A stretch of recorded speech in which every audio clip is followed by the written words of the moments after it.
This conference will now be recorded.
Hi, it's Connie. Yeah, you guys can't hear anyone talking because we actually have everyone muted right now until we start. So it's okay. Can you hear us now? I can hear you. Yes, I can, Connie. Okay, great, thank you. I know that some of the people in chat were saying that they couldn't hear anything, so I wanted to make sure that everyone was aware. It's because all are muted until we start. Thank you.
Hey, Gary, this is Frank. Are we ready to get started? I think we are. Is JT ready to kick it off? Hey, JT, just want to check and make sure you're on the line and can hear us.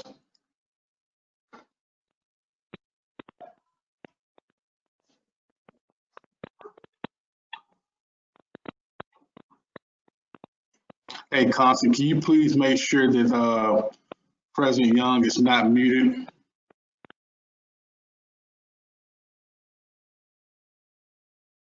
Yes, I'm actually looking for his name right now. I don't know that I see him on here yet. Okay, good morning. Let's see, this is JT. Can you hear me? Now we can. Yes. I'm just talking away. I apologize. I've been talking for the last couple of minutes and I'm the only one that could hear that. That's all right. I guess that's I won't tell y'all what I said, but that's okay. So you can hear me now. Okay, great.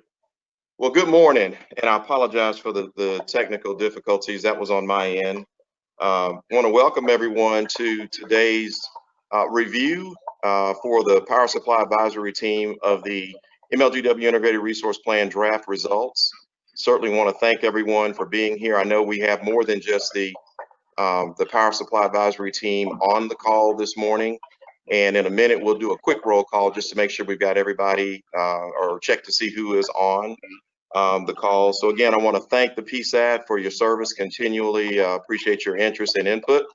As everybody knows, a lot has changed since we last gathered in February. And so nonetheless, Siemens and the team has continued to work on the delivery of the draft, and certainly want to thank them for that.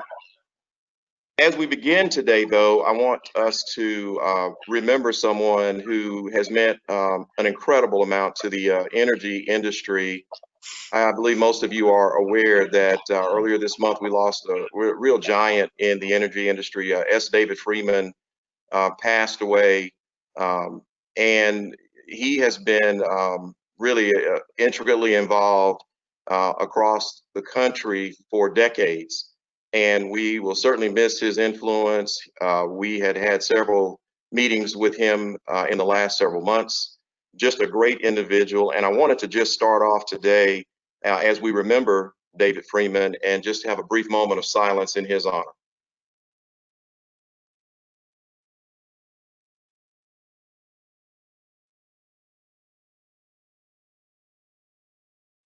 Thank you.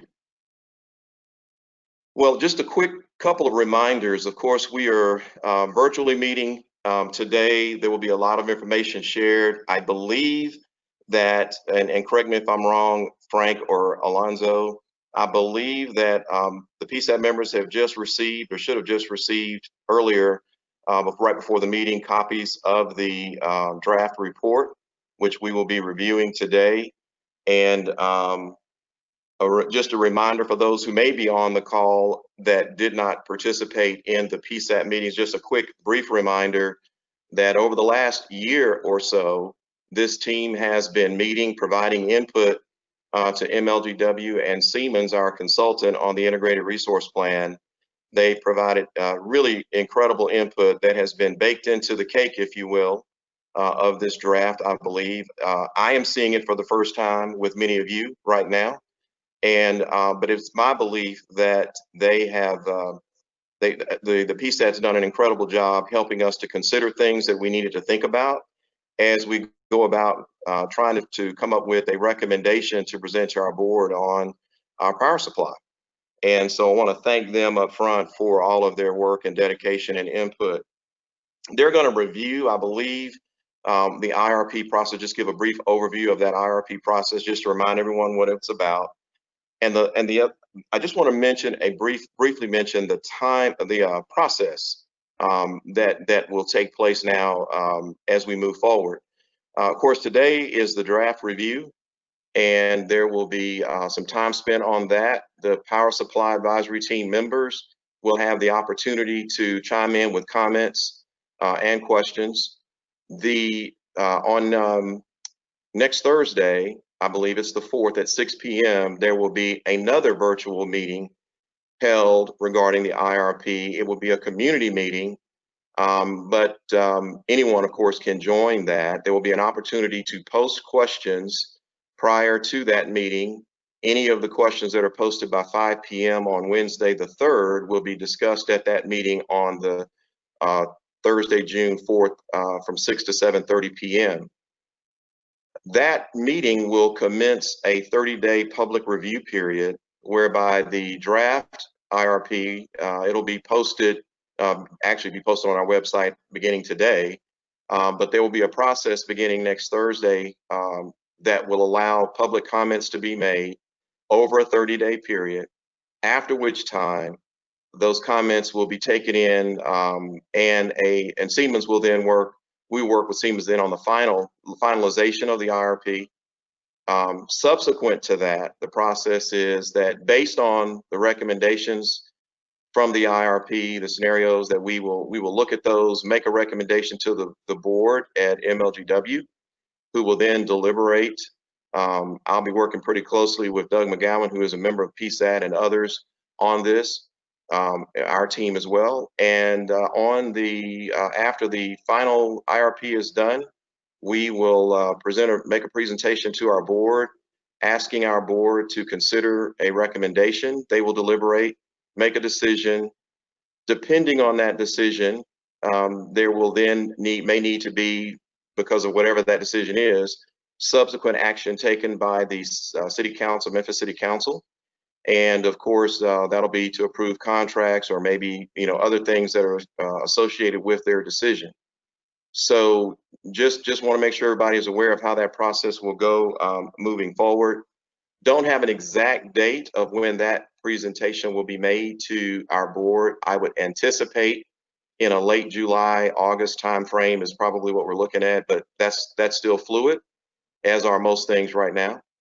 So again, today will be a day where everyone will get a chance to review the draft. Certainly we'll reserve some times at the end for questions.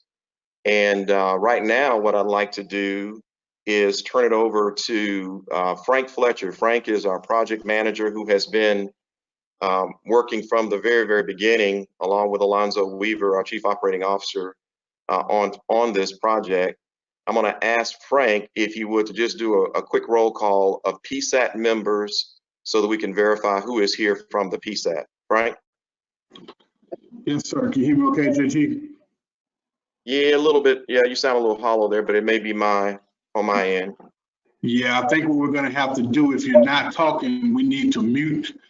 And I think that will help us out during the course of the meeting.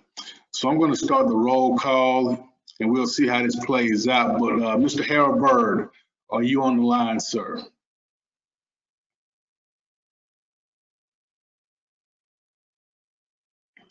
Okay, Harold, you can chime in later if you are. George Barnes.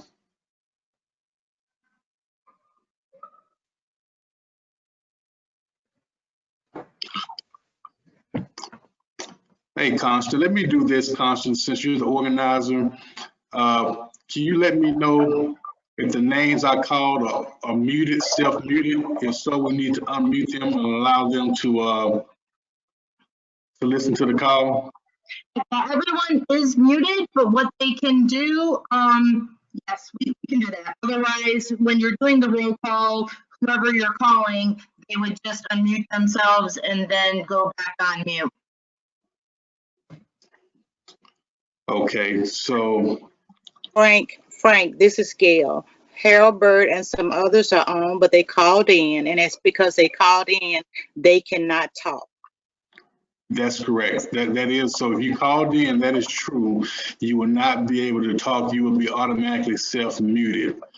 And so, Constance. What I see as a problem too, Frank, but whoever is calling in, you know how we spoke about they would need to add their name. There are a few people on the attendees list where it's saying that they called through, but we're waiting for a name, so we can't identify them. And one other person that's called in and text me is Bobby White. He's also on the line.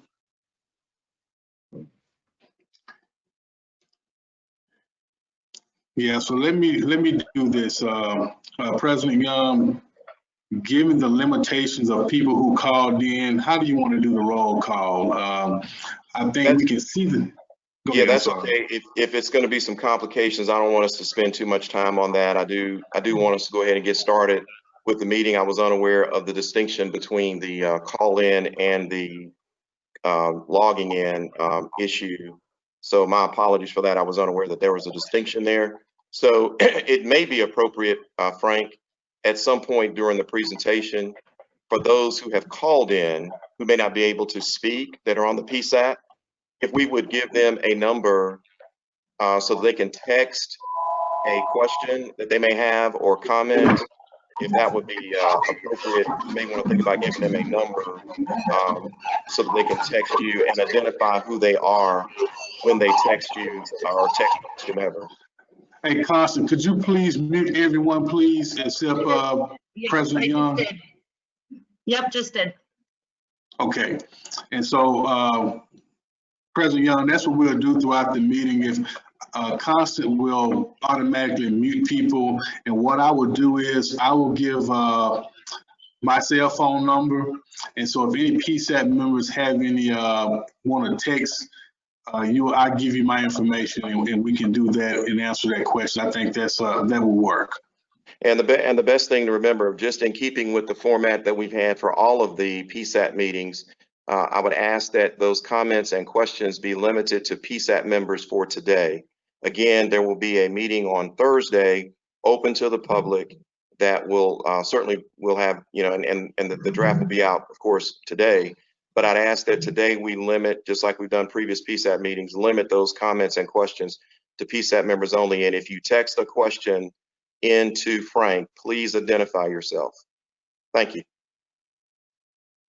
And I think that may allow us now to go ahead and transition to beginning the presentation. And I would like to say, first of all, are there any PSAT members who have logged in, who have any questions before we get started? If they can be unmuted. And Constance, I believe you have the list. If anyone is a PSAT member that is muted, that has a question that's logged in, if you want to ask that now, let's certainly be glad to entertain that. They can also use the chat, because that might be helpful, as Jan and I are monitoring that as well. Great. Yeah, the chat feature is available if you've logged in. I see we do have some questions. And so, Frank, are you going to monitor that? I think Yan is going to monitor that on Siemens side. Correct. Okay. Constance, yes. Gotcha. JT, Okay. this is Stephen Smith. I had one quick question, if you on just the process. Yeah. So Steve, are you here? Yeah, you're here for Maggie. Is that correct? That is correct. Yes. So my question was just, at what point will the PSAT members be able to actually ask questions? Do you want to ask following the completion of the various discrete sections?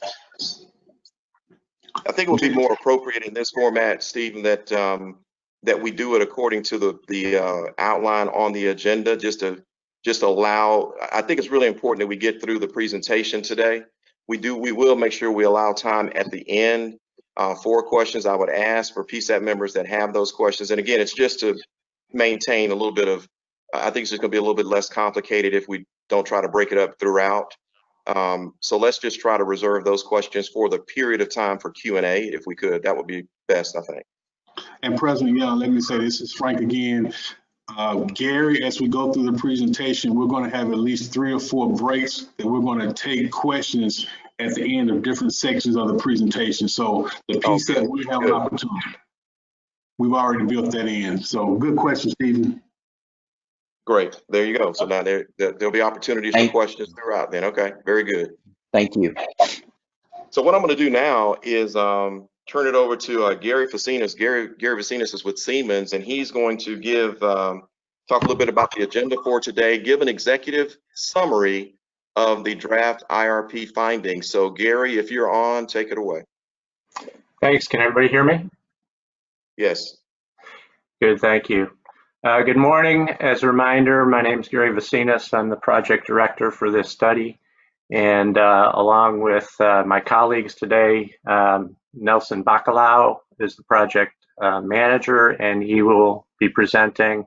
We also have with us today Jan Du, Paul Bradshaw, and Olivia Valentine. So a good part of our team will be available. We've got a full agenda today.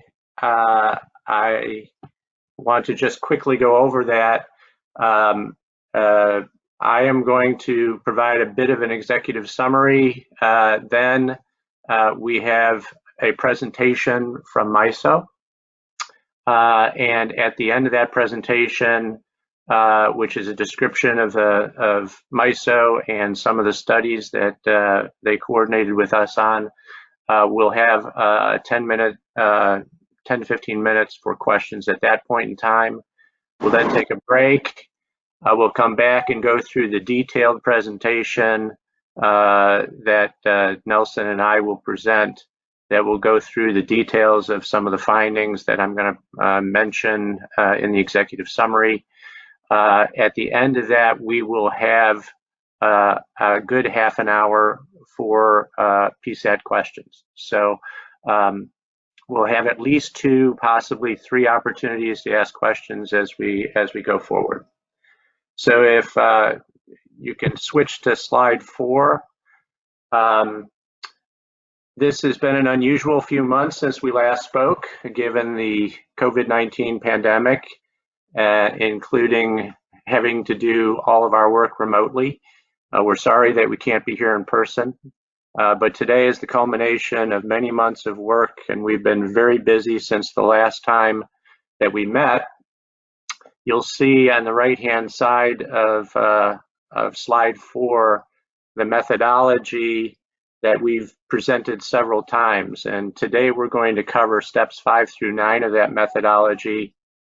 For those of you who can't read that very well, these steps involve the final selection of portfolios that we will describe in detail today.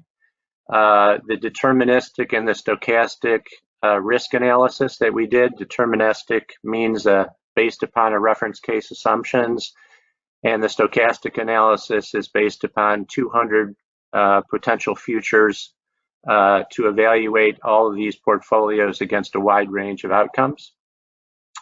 We'll present the final estimates of costs that must be added to the portfolio costs for a proper comparison of TVA's rate, which include a variety of items that we will describe to you, including transmission costs and taxes and benefits and other sorts of things to make a proper comparison. We'll go over the transmission assessments today that have been conducted by both Siemens and MISO. And then we will compare the resulting analyses between the TVA options and the combinations of local and MISO supplies and provide some recommendations. Note that this is not just about cost. Cost is certainly an important factor in the evaluation, but on the left-hand side of slide 4, you'll see that there are a variety of objectives and metrics that we've set up that we will be evaluating and discussing during the course of the day. Affordability and cost is certainly one of them, but we're also very, very concerned about reliability and resource adequacy, which is a good part of what MISO will be talking about today. Sustainability in terms of CO2 emissions, water use, and renewable, the renewable percentage of the total portfolio content. The stability of prices and the reliance on the market, and economic impacts, including local capital investments. So we will be looking at a variety of issues as we go through the day today, not just cost, but we will be presenting certainly some summaries of the costs as well. Moving to slide 5.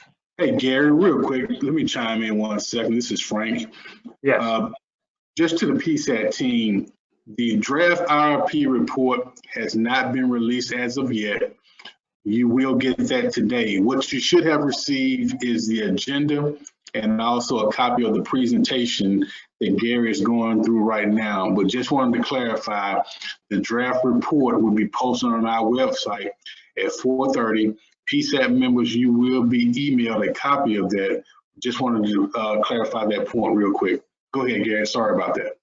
No, great. Thank you. That's a good point.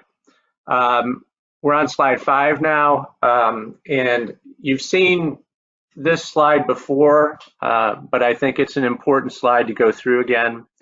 The right-hand side talks about the fact that while we use the term integrated resource plan, traditionally an integrated resource plan is focused on an existing utility system and focusing on how the generation mix changes over time. This is not traditional because exiting TVA as an option requires a look not only at the generation portfolio, but the transmission investments that would be required to efficiently allow for an efficient generation portfolio. And so it's really a combination of generation and transmission investments that have to be evaluated through this process. And you'll see that we've constructed a number of portfolios, and we've looked very carefully at the transmission infrastructure that's necessary to achieve those portfolios. And that's a good part of what the MISO presentation will be covering today, and as well as us. In addition, I want to look at the left-hand side of this presentation, which goes back to what was intended from the beginning when MLGW decided to go out for this integrated resource plan. It was created because there had been some presentations that had been made to MLGW that was determined that it was not completely independent or unbiased, or at least not comprehensive in terms of the strategies and options that were being evaluated. And I want to make sure that we address that issue based on some of the things that we've recently seen in the press. It's important, I think, to stress this. We were selected for this study because of the depth of our experience in conducting these types of analyses. I personally have been doing them for much of my 40+ years of experience. We have been conducting these studies since we've been acquired by Siemens in the same way that we conducted them before we were acquired by Siemens. We are conducting studies in several states as we speak, in Florida, Indiana, Missouri, New York. We just did a study in Puerto Rico. We're doing work in Hawaii. We've just been awarded work in Colorado. If we were considered biased and not objective, no one would want to hire us. The fact is that we are an independent arm of Siemens. The rest of Siemens has no access to our study at all, other than the same access that the rest of the public has. We've had no discussions outside of our consulting group with any of the Siemens people outside of consulting. And our belief is that the best way that we can represent Siemens is to do quality work. And that is what we've worked very, very hard since the beginning of this project to do. Our sole interest is to benefit MLGW and its constituents. We've worked really hard to meet all the objectives that are noted on the left-hand side of being independent, unbiased, comprehensive, addressing risk, and determine the best strategies for MLGW to go forward. With that, I'd like to go to the next slide. Today, we'll go over a number of things. It's a pretty full agenda. But one thing that I think it's important to note is that Siemens was retained to provide MLGW with the information it needs to make informed decisions. Hence, it's not really our role to make recommendations regarding whether or not MLGW should exit the TVA agreement. That's an MLGW decision. We have no individual view regarding which of the metrics is most important to MLGW. So what we're going to do is we're going to provide results on each of those metrics and show how different portfolios, including the TVA portfolios, performed. We will provide what we consider to be no regret strategies that we will recommend today, but they will depend upon the ultimate decision that MLGW makes. We'll have no regret strategies if they stay with TVA. We'll have no regret strategies that if they exit the TVA agreement and join MISO, we will have a different set of no regret strategies. We'll also be recommending that an RFP be done to confirm any savings that we are going to present today. We think that this level of due diligence is prudent on MLGW's part. I think it would have been premature to have done an RFP before this study was complete, because doing a very broad RFP is a difficult thing to do because you have to know what to ask for. And I think from a transmission standpoint and a generation standpoint, I think that the study that we will show today is a reflection of what are the kinds of things that should be asked for in an IRP. In a moment, I'm going to summarize some high-level findings. It will undoubtedly raise more questions than it will answer. But once the presentations by MISO and Siemens is made, I think many of your questions will be answered. So I'm going to present in a few minutes some high-level results, but I'd ask you to hold your questions for me until we have a chance to explain how we arrived at those decisions. And we'll have some time later on today to answer all of your questions. And of course, you have a month to respond to what you see in the draft report, which will be out later today as well. The next slide, if we can skip to slide 8. In a while, Nelson Bacalao will present how we arrived at the following 11 portfolios. 10 of these portfolios reflect what we call strategy 3, which is a self-supply, meaning local supply, plus purchases or builds within the MISO footprint. We also have one strategy that we've characterized as strategy 4, which is a MISO-only strategy, which has been developed that eliminates the potential of local resources. Subject to the result of an RFP, it's our belief that local resources, particularly renewables, will be less expensive than resources in MISO because of the transmission costs associated with getting more remote resources. But nonetheless, we have evaluated a MISO-only strategy to make sure that we're comprehensive and that that is comparable to some of the combination strategies that we'll be presenting.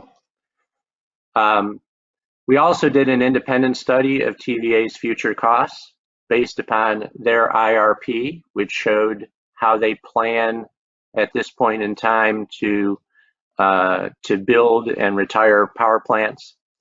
That describes their future build and retirements, and we applied the same set of assumptions for the TVA analysis that we applied to the resources and portfolios shown here on this exhibit. Unlike some consultants, our forecast for TVA is that their costs will actually decline somewhat over the planning horizon, but we considered 2 TVA options in this analysis. One is the status quo, which has a 5-year exit agreement, which is currently the contract with TVA, but we also evaluated what they characterize as their long-term partnership.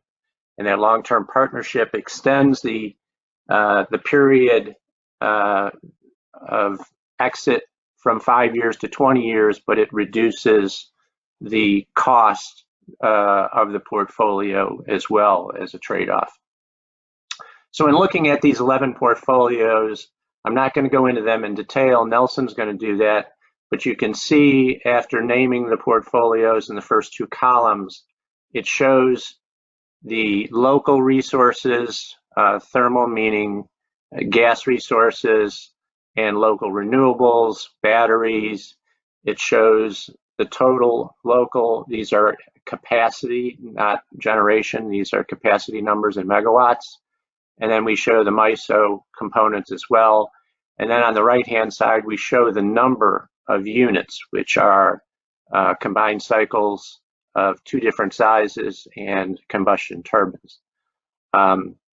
You'll see that most all of these portfolios have a great deal of renewables in them, but they also have some gas, particularly to achieve the reliability and resource adequacy requirements that have been that would be a requirement of joining MISO. Of those portfolios, I'm just going to mention right now, without going through them in detail, that 4 portfolios appeared to perform best across all of the objectives, meaning low cost, low risk, high reliability, high resilience, and high sustainability.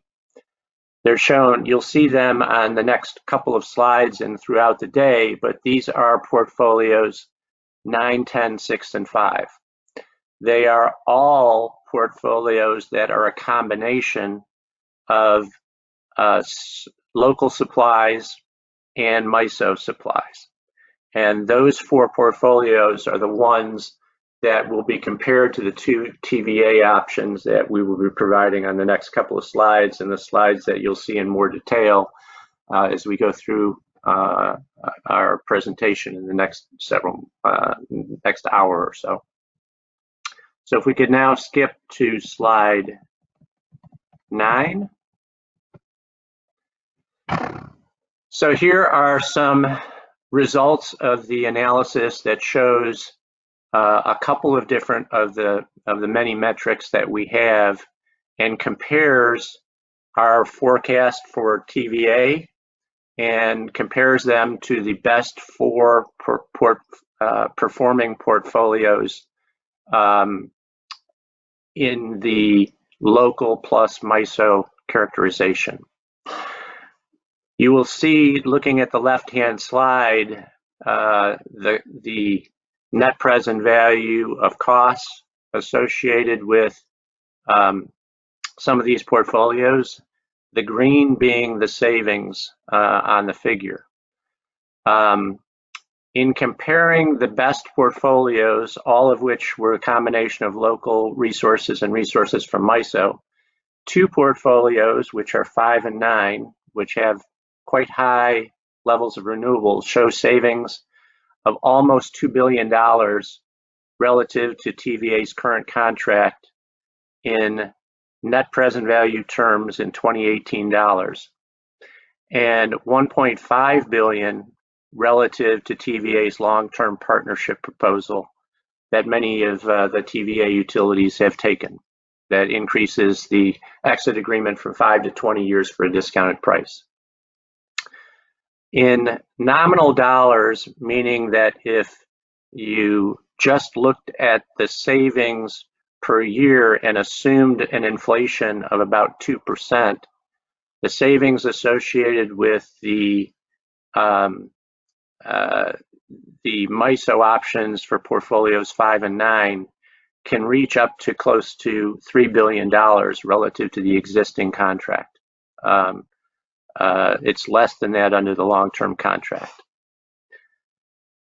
If you convert those savings to $1 per year, these reflect annual savings of about $150 million per year in real 2018 dollars in comparison to TVA's existing agreement. Again, these are portfolios 5 and 9, and $120 million per year in comparison with the long-term partnership proposal by TVA. Again, in nominal dollars, this could average as much as $200 million per year relative to the existing TVA contract. I just want to note that while this is an important measure that's often quoted, it is just but one of the many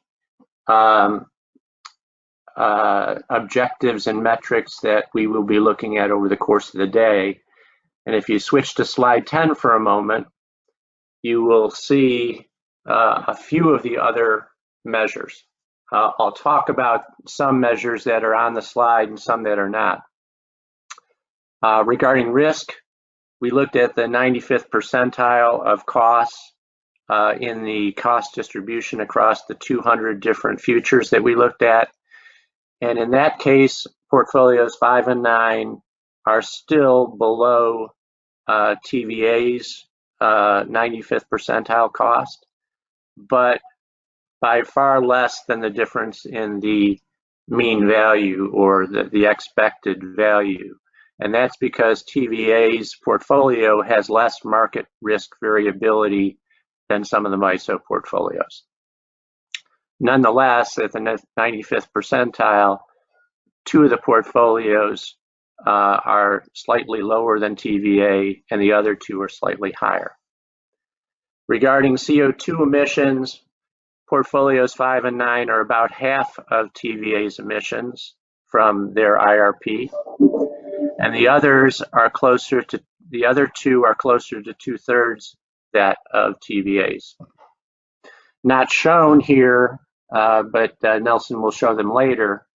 The RPS, or the renewable portfolio percentage, is significantly higher for the MISO portfolios because many of TVA's low carbon producing portfolios include a lot of hydro and nuclear, and they are generally not considered renewable assets. You'll see that slide later. From a reliability perspective, TVA's portfolio is a bit higher on the reliability metrics that we will be showing relative to the 4 portfolios that perform the best in MISO. However, all of these portfolios meet all of the reliability and resource adequacy requirements of MISO, and the numbers that we're showing in the metric for reliability are consistent with other utilities that are located in MISO.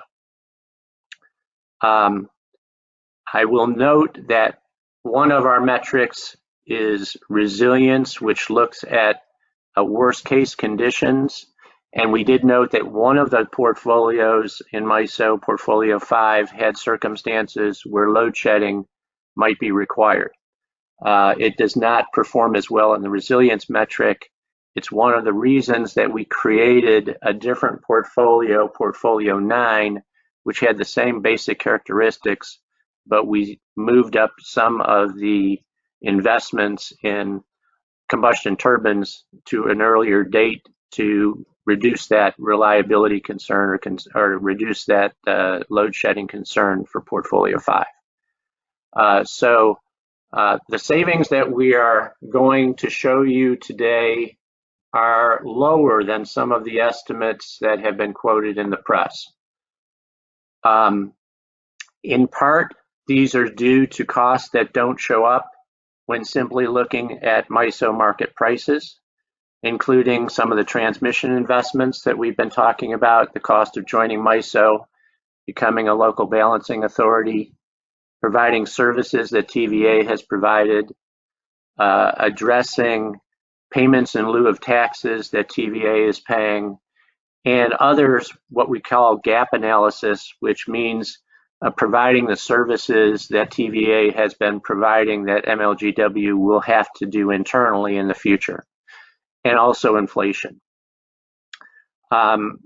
We pointed this out before, but one of the most important issues that we've raised before is that TVA does not believe that it will be required to provide wheeling through its territory. So we had to develop a transmission investment plan that required some duplication of facilities and required to connect to MISO in ways that cost a significant amount of money. But we had to make sure that those investments were adequate to meet all MISO requirements, and MISO is going to talk about that in a few moments. Melissa Seymour of MISO will be up next to discuss MISO in general, along with the study that we've asked them to perform and verify our investments in the transmission to connect to MISO and ensure that all of the resource adequacy and reliability requirements were met for all the configurations that we developed.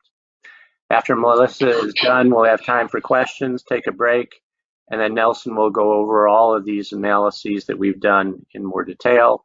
I'll wrap up the conclusions, and we'll have more time for questions. Yes. Before Melissa come on, please. Okay, before we proceed to the, hey, Constance, if you could mute everyone except my voice.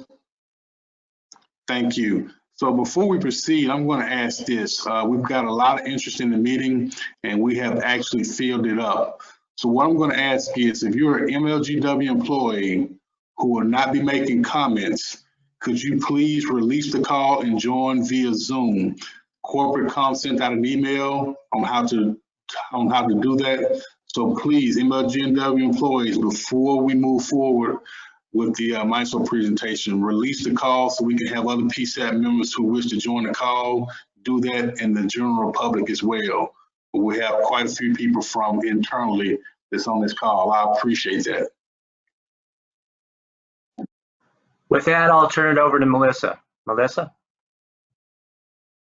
Good morning. Hope everyone can hear me. This is Melissa Seymour from MISO. I want to thank everybody for the opportunity to present today and talk a little bit about MISO and some of the analysis that we did on behalf of Siemens and MLGW. So I'm going to have two parts of the presentation today. One is just an overview on who we are and what we do, so that folks who aren't familiar with MISO can familiarize themselves a little bit with what MISO does and does not do. And then second, to review the results of the initial analysis that we did to verify some of the results that we saw Siemens getting for the MLGW IRP. So with that, can you turn 2 slides forward, I think? Perfect. One more back. Great. So this is, MISO is a shortened name for the Mid-Continent Independent System Operator. That's the full name of what MISO stands for. MISO is an independent, we're not for profit, and we're an unbiased third-party grid operator, or a regional, you'll often hear us called a regional transmission organization. And when I use the term grid, I'm really referring to the high voltage transmission lines that move power from the generators to the distribution systems. So the wires to your homes, that distribution system, are separate and distinct from what I'll be talking about today. MISO's goal is to ensure electricity is delivered reliably at the lowest cost. The easiest way that you can really think about MISO is like an air traffic controller of the power grid. We manage the flow of power on the system to minimize congestion. Basically, our markets select the most reliable and efficient generation resources, so we determine which power plants are needed at what time in order to supply the power at the lowest cost and to maintain reliability, which means consumers receive the power that makes the most sense to produce. And so this is really the value that we create across the footprint. As you can see from the map, MISO's scale and scope is pretty significant. We serve a footprint that includes all or part of 15 states and 1 Canadian province. So we basically stretch from Manitoba to the Gulf of Mexico. And we serve about 42 million customers. Our headquarters are in Carmel, Indiana, where we also have an operations center there in Carmel, Indiana, but we also have control centers and operation centers in Eagan, Minnesota, and Little Rock, Arkansas. Just to note, MISO is regulated by the Federal Energy Regulatory Commission, or FERC, so we have a tariff and rule set that must be approved by FERC before we can put them into place in our markets. Next slide, please. So this outlines really what MISO has 3 key functions. The first one is really keeping the lights on. So we want to make sure we have safe and reliable operations of the electricity grid, minute to minute, hour to hour. We balance generation and load together to make sure that the system is operated reliably. We do that through number 2, which is operating open energy markets. So we schedule and economically dispatch our generation to support that reliability and efficiency across the system. And then finally, we perform transmission planning. So we do a comprehensive annual transmission plan for our members that meets their reliability and policy needs and economic needs. And every year, our board of directors approves a plan, and our members who own transmission build the transmission that's indicated in the plan. So those are the 3 key functions that MISO performs. Next slide, please. So this graphic is an overview of what we do. The graphic provides really a high-level overview of how the electric system works. Our responsibility, MISO's responsibility, is to maintain system reliability and facilitate those wholesale transactions across that large multi-state footprint, which really gets consumers the best deal for their electricity needs. So if you start with the left-hand side of the diagram, the generators that produce the power from various energy sources, we have coal, natural gas, nuclear, renewable sources like wind and solar. The power is then transmission on the high voltage transmission lines that span very long distances. MISO's members own these transmission lines, which combined result in about 66,000 miles of transmission in MISO's footprint. The power then flows from the transmission line to the distribution system, and this is where your local utility starts to play a role. Each local utility, like MLGW, manages the distribution system that transmits the power from the large transmission lines to the smaller transmission power lines that reach your home or business. So again, MISO's responsibilities are where the circle area is on the generation and transmission segments of the diagram. Again, it's important to remember that MISO doesn't own any generation or transmission lines. Our members do. We're a member-driven organization. We just manage the flows on the transmission system by directing generator usage. Next slide, please. We have many members that participate in our markets across the electricity value chain. So this is an overview of the types of MISO members that participate in the stakeholder process and the numbers of those that participate, of those types of MISO members. You know, in addition to the member sectors that are listed on the diagram, we have additional non-member sectors, such as the state regulatory commissions, consumer advocates, and environmental sectors that are also represented in the MISO stakeholder process. The stakeholder process includes hundreds of stakeholder meetings each year. And it's a little like the legislative process, where people meet and discuss the rules of the market and then vote on issues. It is important to note, however, that the stakeholder process in MISO is advisory. MISO treats each stakeholder sector the same. We receive the input provided to us, and then we make the most rational economic decisions that are in the public interest. Next slide, please. So after launching the energy markets in 2005, the value MISO adds to the region became apparent. To quantify the value, MISO, in collaboration with our stakeholders, created the MISO value proposition to provide a measure of MISO's achievements and value to our members. So the annual value proposition study began in 2007 and quantifies the value MISO provides to the region, including market participants and customers. There are really three primary benefit categories that make up the value proposition. The first one is improved reliability and compliance. And these are items that we do as MISO that our utilities no longer have to do, and the reliability of keeping the region reliable. The second one is more efficient use of existing assets. So this includes the dispatch of energy that we do in our markets, holding for regulation and spinning reserves as well, and the savings that you get by doing that as a market. The largest bar is the reduced need for additional assets. And this is really called footprint diversity. Because you have a larger footprint, you have less need to hold assets locally. You can rely on others and the diverse footprint to purchase some of your electricity needs. We also have increased generator availability because of the diverse footprint. Wind integration is more cost effective, and we're able to accommodate demand response into our footprint. So you'll see by the orange bar that our costs, MISO's costs, are approximately $300 million. So the 2019 value proposition study shows that MISO provides about $3.6 billion in annual economic benefits to the region. Cumulative savings since 2009 are estimated at approximately $27 billion. So if you think about this in terms of an average user of electricity, at the end of the day, a consumer will save, consumers save more than $3 billion a year, which equates to about, for every $5 spent on a residential electric ratepayer, MISO provides them with about $60 to $75 in benefit and value-added services going forward. Next slide, please.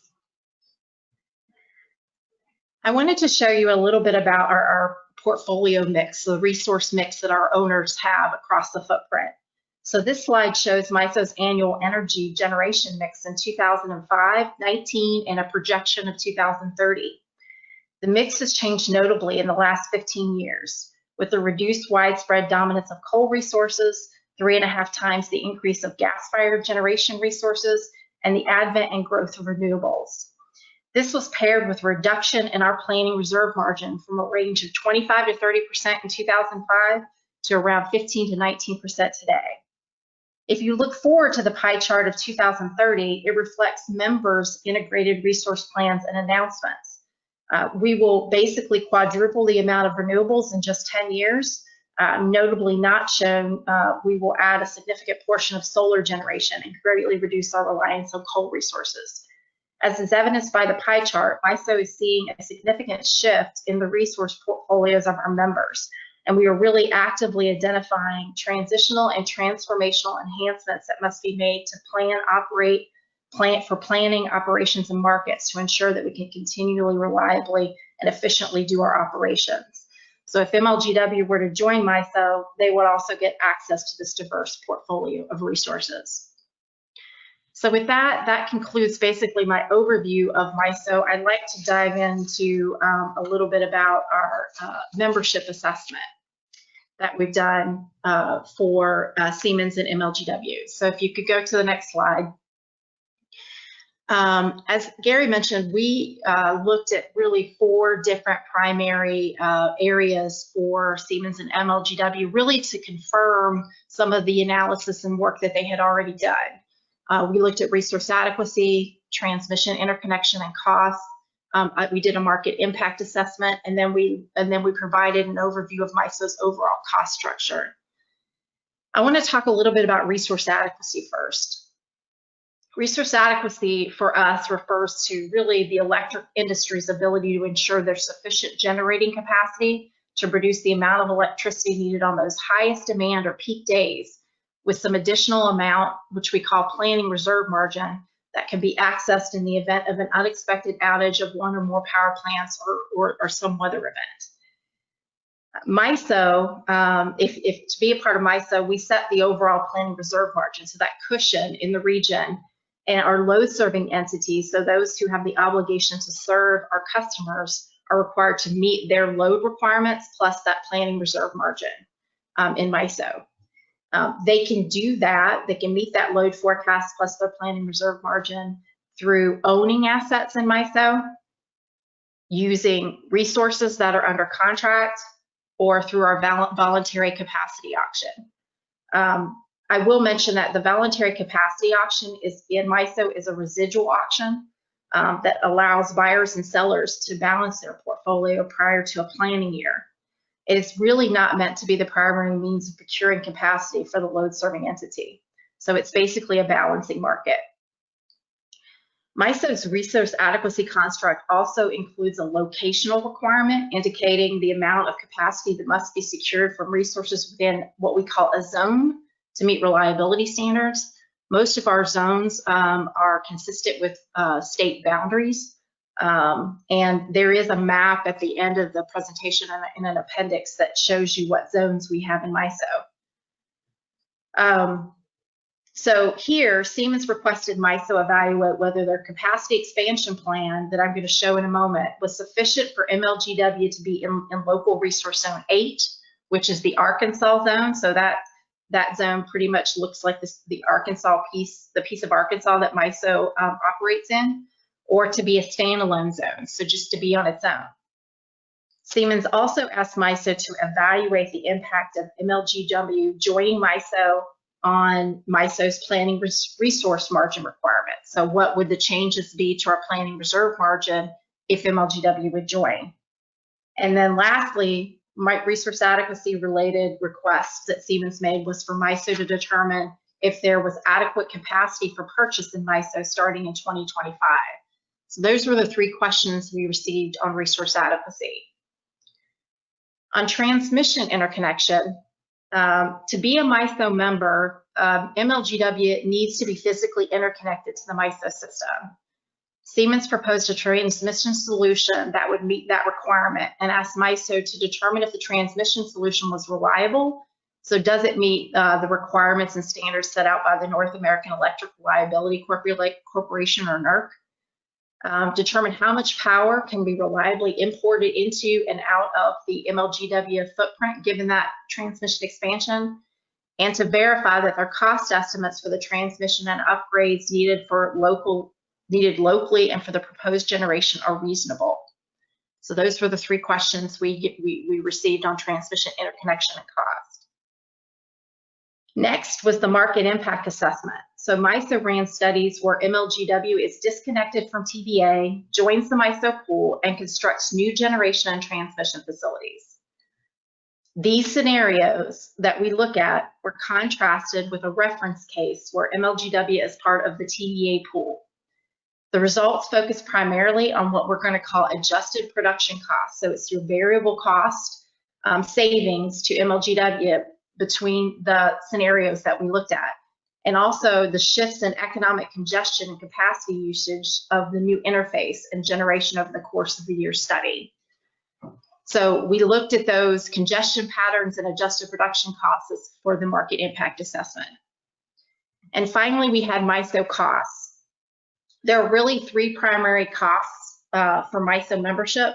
The first one is actually a membership fee. New members may join MISO upon submittal of an application in a form approved by the Chief Executive Officer and payment of an initial membership fee about $15,000.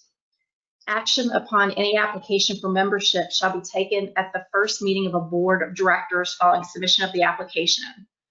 Each thereafter, each member shall pay an additional fee of $1,000 to MISO to retain its membership. The second type of charge is based on MISO tariff, which authorizes it to charge fees designed to allow full and complete recovery of MISO's administrative costs through formula rates.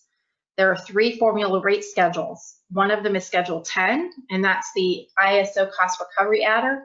This recovers MISO performing reliability coordination, operations planning, maintenance coordination, and tariff administration. Schedule 16 is the financial transmission right cost recovery adder, which recovers for MISO coordinating the FTR bilateral trading and administration of the FTR market. And then Schedule 17 is the energy market cost recovery adder, which recovers for the costs associated with operating the market. The third charge is for recovery of Schedule 10 FERC charges, which is based on MISO's share of FERC's annual budget. So those are the questions that we received and the independent review we were asked to do that I'm going to show you the results of shortly. If you could go to the next slide. All of the analysis was done based on a portfolio that was provided to us for resources and transmission by Siemens for MISO to use in its analysis. So this slide shows you on the left-hand side the resources and what years they were added to the portfolio, and the right-hand side is a diagram and a listing of the transmission expansion plan. The plan, as you can see, had a significant amount of gas and solar generation coming online in 2025 in the MLGW footprint, with additional solar and wind, mostly in Arkansas, coming online in the out years of the study. The transmission expansion that was proposed included a 500 kV transmission line from San Souci to Shelby substations, another 500 kV transmission line from West Memphis to New Allen substation, and a 230 kV transmission line from the Twinkletown to New Allen substation. So it's important to note that all the analysis that we did included this portfolio of resources and transmission in them. Next slide, please. So this is a brief overview of the results of the assessment. So from a resource adequacy perspective, we really did 2 things. We looked at the loss of load expectation study to determine MLGW's impact on our planning reserve margin, and then we looked at import and export studies. So for the loss of load, we actually contracted with our vendor to perform that study. And we iterated MISO's planning reserve margin with and without MLGW in 2025. We identified the local reliability requirement if MLGW would be part of Zone 8 or a hypothetical owned zone. The results basically show differences in the profiles of the MISO Zone 8 footprint and MLGW load profiles that led to some diversity benefits. Our planning reserve margin actually went down slightly, and mutual benefits are observed from MLGW participating in Zone 8 through lower local reliability requirements. MLGW actually contracted with Siemens to perform the capacity import limit and capacity export limit study, but MISO provided technical assistance throughout the process. There was a transfer analysis that was performed to determine how much capacity MLGW could transfer if it was its standalone zone. The analysis was based on the transfer capability of the Siemens proposal plus any local redispatch that was available. The results determined that the capacity expansion plan proposal is sufficient to allow MLGW to participate as its own local resource zone. The only other thing that we were asked to do is to decide to determine how much excess capacity might be available to purchase in the MISO footprint. That is not something that MISO is in a position to determine. I think that type of information can be best gathered through a request for proposal or RFP solicitation, which I believe Siemens has recommended. Moving to the right on transmission interconnection assessment cost, MISO conducted a NERC TPL 01 planning assessment to test the 2,400 megawatt transfer capability under 2024 summer peak conditions. There was only one issue identified, which was a rare contingency that was corrected when MISO and MLGW redispatched their generation. MLGW would need to pursue all or most of the generation currently planned to facilitate the redispatch during that problematic contingency event.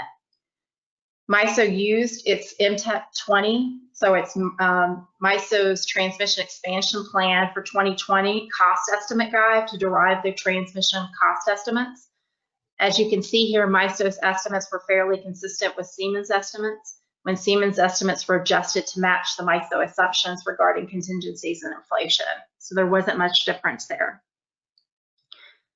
Moving down to the bottom left quadrant, market impact assessment. So our economic planning group performs production cost analysis studies using the ProMod model to analyze the Siemens proposal. The results of the analysis were that MLGW could realize annual production cost savings ranging from $92.6 million in 2024 to upwards of $268.6 million in 2034. It's important to remember, though, that this estimate is only variable cost savings, and it doesn't include all the fixed costs that you saw in the portfolio that we showed on the previous slide for the generation and transmission investment. You really need to have all the pieces and components aligned to make sure that you're comparing apples to apples in the analysis. In this analysis, we also found that there's no significant changes to the congestion patterns resulting from the addition of MLGW to the MISO footprint. Finally, on the MISO administrative cost recovery fees, MISO used its forward operating cost estimate and MLG's projected 2025 sales to determine the applicable rates that cover MLGW's projected share of the operating expenses and FERC annual budget. MLG's share of MISO's cost would be approximately $6 million annually, and their share of the FERC annual budget would be $730,000 per year. Following on to the next slide, one other request that recently came in from MLGW was to review a portfolio that to evaluate additional scenario that MLGW doesn't have local generation resources and relies on additional transmission and resources from the MISO footprint to serve their needs.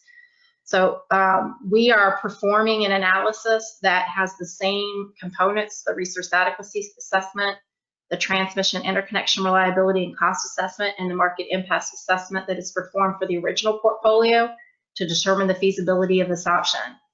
In this scenario, we are running an additional 500 kV transmission line from the Dell substation to the Shelby substation, which was added in addition to the original transmission scenario you saw in the previous slides. We will make sure that this analysis is included in MLGW's final IRP. So hopefully we'll have that over the next month. And with that, I'd like to pause and stop and ask if there are any questions.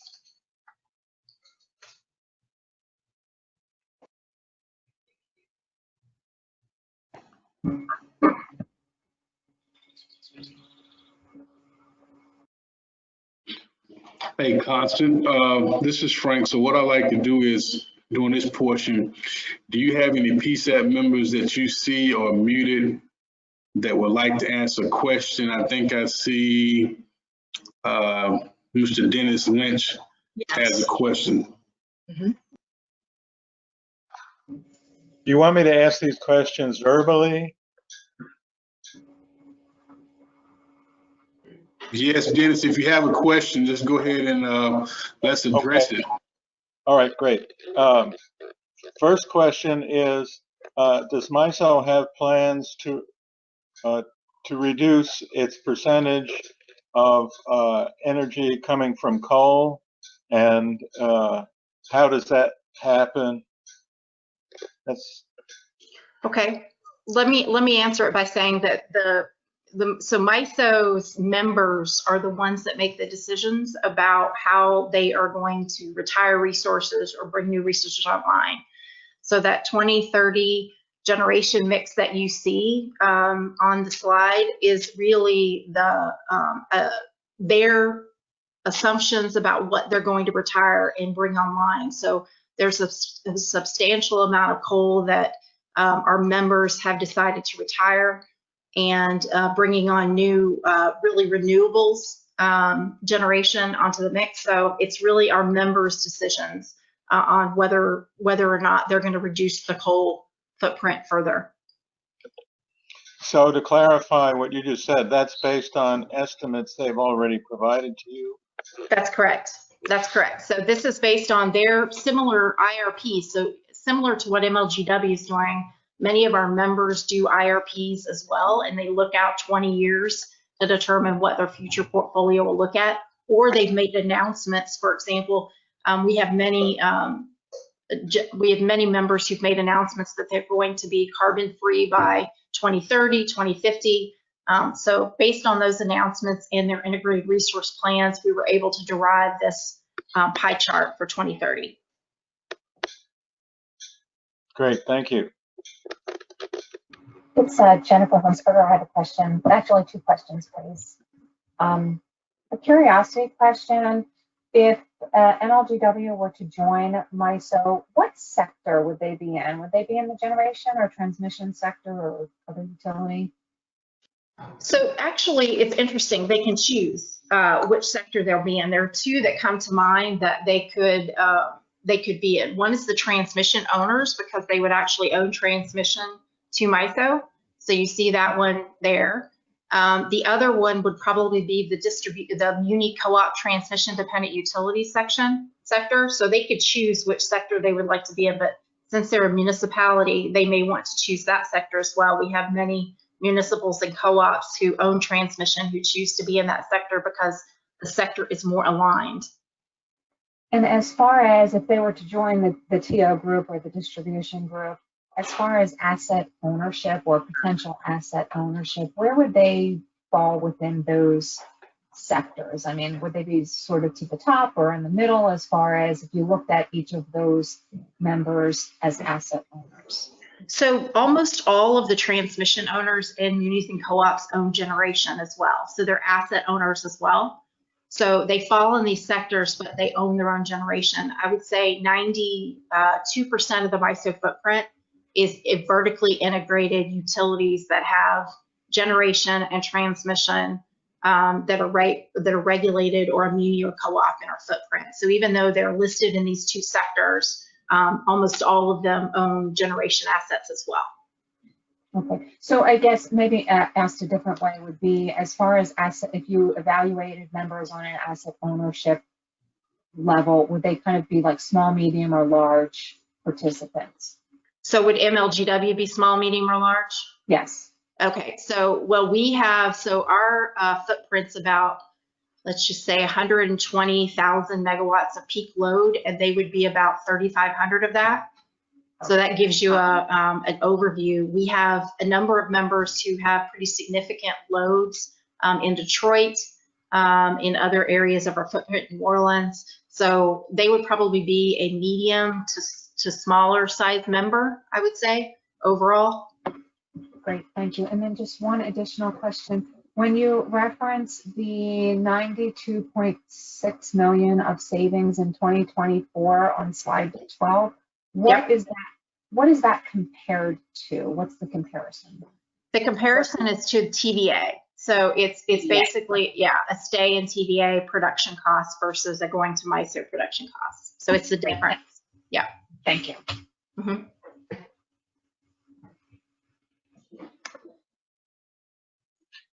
This is Dennis Lynch again. If no one else is jumping in, another question related to MLGW purchases from the MISO marketplace.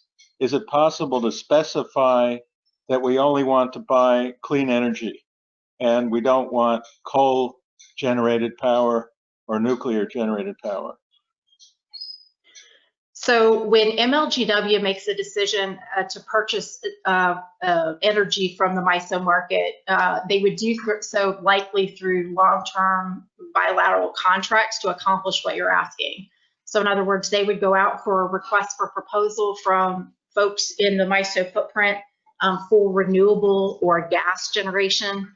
They could specify in detail what type of generation they were interested in purchasing. So that would be the best way to accomplish procuring from specific type of assets in the MISO market. So that can be done, but that's actually like another procedure that MLGW would have to, have people to perform those tasks. Well, no, so they would probably go out for a request for proposal. They would do a bilateral agreement with a generator owner that owns renewables or gas generation. And then that would be handled through a contract that would be specified for a number of years. So they wouldn't be operating the assets in that scenario. They would just be purchasing from an asset owner who had attributes that you were looking for. Right. Yeah. Great, thank you. Mm-hmm. This is Stephen Smith. I have a couple of questions, if you can hear me okay. Yes. Yes, so could you please clarify what you found regarding the MLGW import capacity? So in your transfer analysis, you described the capacity import limit for 2024 and 2025 of 2,579 megawatts. That was on page 15. But in the transmission interconnect assessment, you determined that a 2,400 megawatt transfer in 2024, the summer peak, is feasible. What's the significance of the difference between the 2,400 and the 2,579 megawatt capacity limits?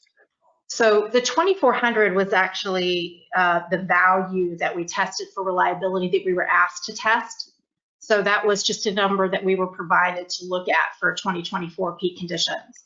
But when we did the evaluation of the import-export capability, we saw that there was actually additional transfer capability for the imports at that time based on the transmission that was evaluated. So it was just two different assessments. One was the transmission cost.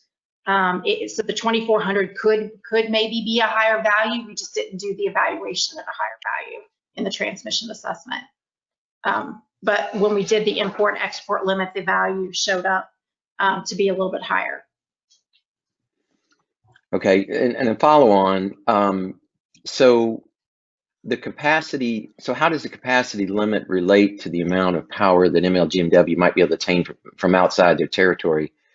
For example, Siemens showed in portfolio 9 that MLGW could obtain up to 3,450 megawatts of renewable energy. Would MLGW be able to access all that power when solar and wind were both operating at high output levels?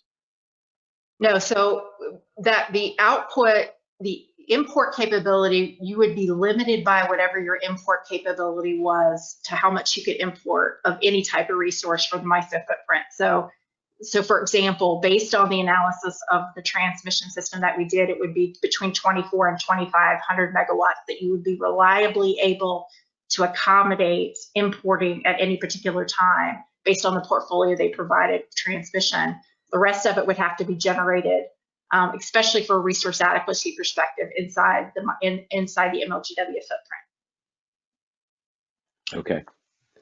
Thank you. You're welcome. It's Jennifer Hunsberger again. A question for the gentleman who spoke about some of the, is it okay? I don't know if we can ask questions about that portion of the presentation, but if it's an appropriate time for that, I just had a question about the statement on reliability versus TVA, understanding that the scenarios or portfolios, pardon me, 5 and 9 met the minimum NERC standards of, I guess that's like 1 day in 10 years, but versus TVA, they were, if I understood it correctly, a lower reliability. Could you kind of maybe add a little bit more description as to the reliability difference? Again, although within NERC standards, you might have between portfolios 5 and 9 and TVA. Nelson, would you like to respond with regard to the metric and the ratios that we show for reliability? Sure. This is Nelson Bacalao speaking. As we will discuss later, we looked at different metrics for reliability. One of them was this special condition that Melissa described, where we lose 2 of the incoming lines into the territory, and that we evaluate the possibility of load shed. And on multiple scenarios, we added resources to make sure that during that condition there would be no load shed. Certain portfolios, like portfolio 5, didn't have that capability. So that's one element.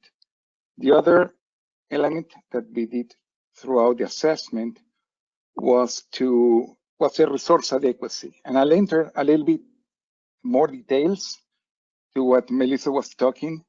We looked basically at MLGW being a separate zone. So the combination of internal resources plus the transfer capability, what is called sometimes the capacity import limit, meets the resource adequacy value, which is something that is called the local reliability requirement. So those 2 added have to meet the local reliability requirement. For the interconnection, when we're in the current condition interconnected with TVA, we assess that metric just considering the transmission levels. And under that condition, TVA had slightly higher value of that metric. And I'll enter during the presentation a little bit more in detail. But as I'll elaborate, the limit is about 126% of your peak capacity should be equal to a combination of your internal generation plus your capacity import limit. And when we look at TVA, we get about 130%, 137%, no, sorry, 133% of that value. And that's why we were indicating that under current conditions, we have a relatively high level of reliability that is beyond what is the NERC standard, which, by the way, for all utilities in the US, is the 1 in 10. One day in 10 years, you may not have enough resources to meet your peak load. Great, thank you.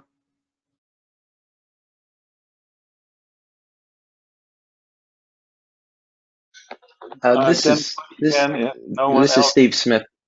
I had one more, Dennis, if you just give me Go ahead, just real Steve. quick. Yeah, thank you. In the, when we're looking at the sort of MLGW being part of LRZ8 versus standalone, I know that Siemens is recommending our LRZ8, and it seems like there's some advantages, I would think. But can you just help folks generally understand?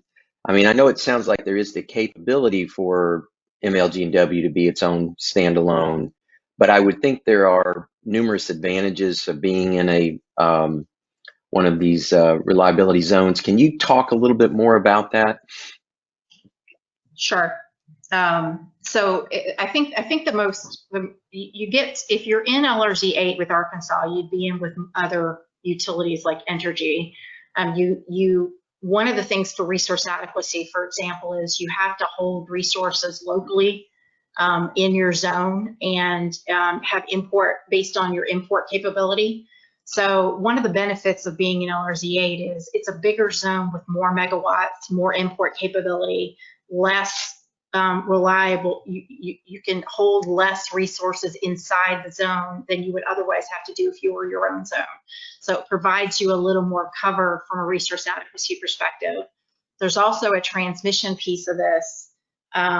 They would, if you're also part of another transmission zone, you get to share costs and revenues with the folks in that zone for where you recover the transmission rates from. So there's a benefit of being in another zone as well. So there's a couple benefits of being in a larger zone, just to spread the costs and the benefits out more broadly.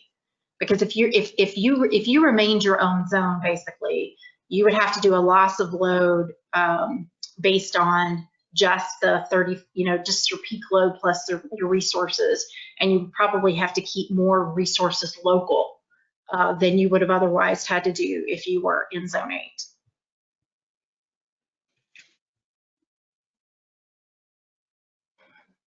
Hey, Melissa, I think we have a question for Mr. Mike Pullman. Constance, can you make sure he's unmuted, please? And then after that, I want to make sure we stay on schedule. We've got a lot of information yet to cover.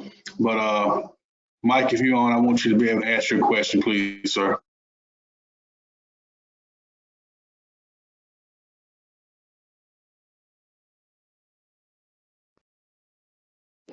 And Constance, if you could, please make sure Mr. Pullman is unmuted. Yes, I'm actually looking for him on the list. He was there earlier, and I know that there's been some issues where people had left, obviously, and then tried coming back, and we were at full capacity. Yeah. So I want to make sure he's here. He's on mute. Maybe I will try to repeat his question. Mike is asking if MLGW builds transmission lines, can other members use the lines, thus generating transmission fees credit to MLGW? The answer is yes. For the most part, the lines would be paid for by the load in the zone. But if they would get a share of the revenue for any transmission that was through and out of MISO, and then any generation of revenue for long-term point-to-point transmission that might be used within MISO.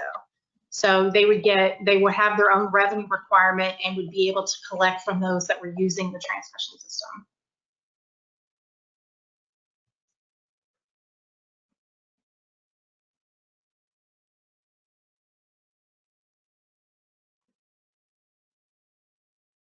Alonzo Weaver. It might be of value for everyone to hear the response that Yan gave to Doug McGowan and Robert regarding the cost, the savings. If you could cover that, please.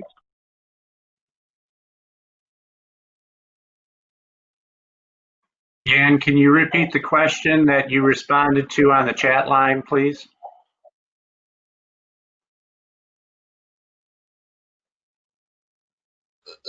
Do I repeat the question? Yeah. Repeat the question and your answer that you gave on the chat line. Oh yeah, the production cost, I think. Yes. Okay. So actually there are a few people ask the $92 million in estimated savings, is that net of transmission, generation, construction costs, or does that need to be factored in and would affect the 92 million estimate? And give your answer as well. Okay.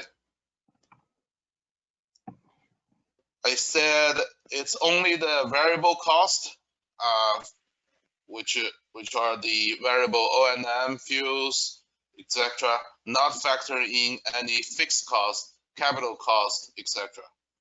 So that's the MISO, what they call the production cost analysis, and the adjusted production cost savings.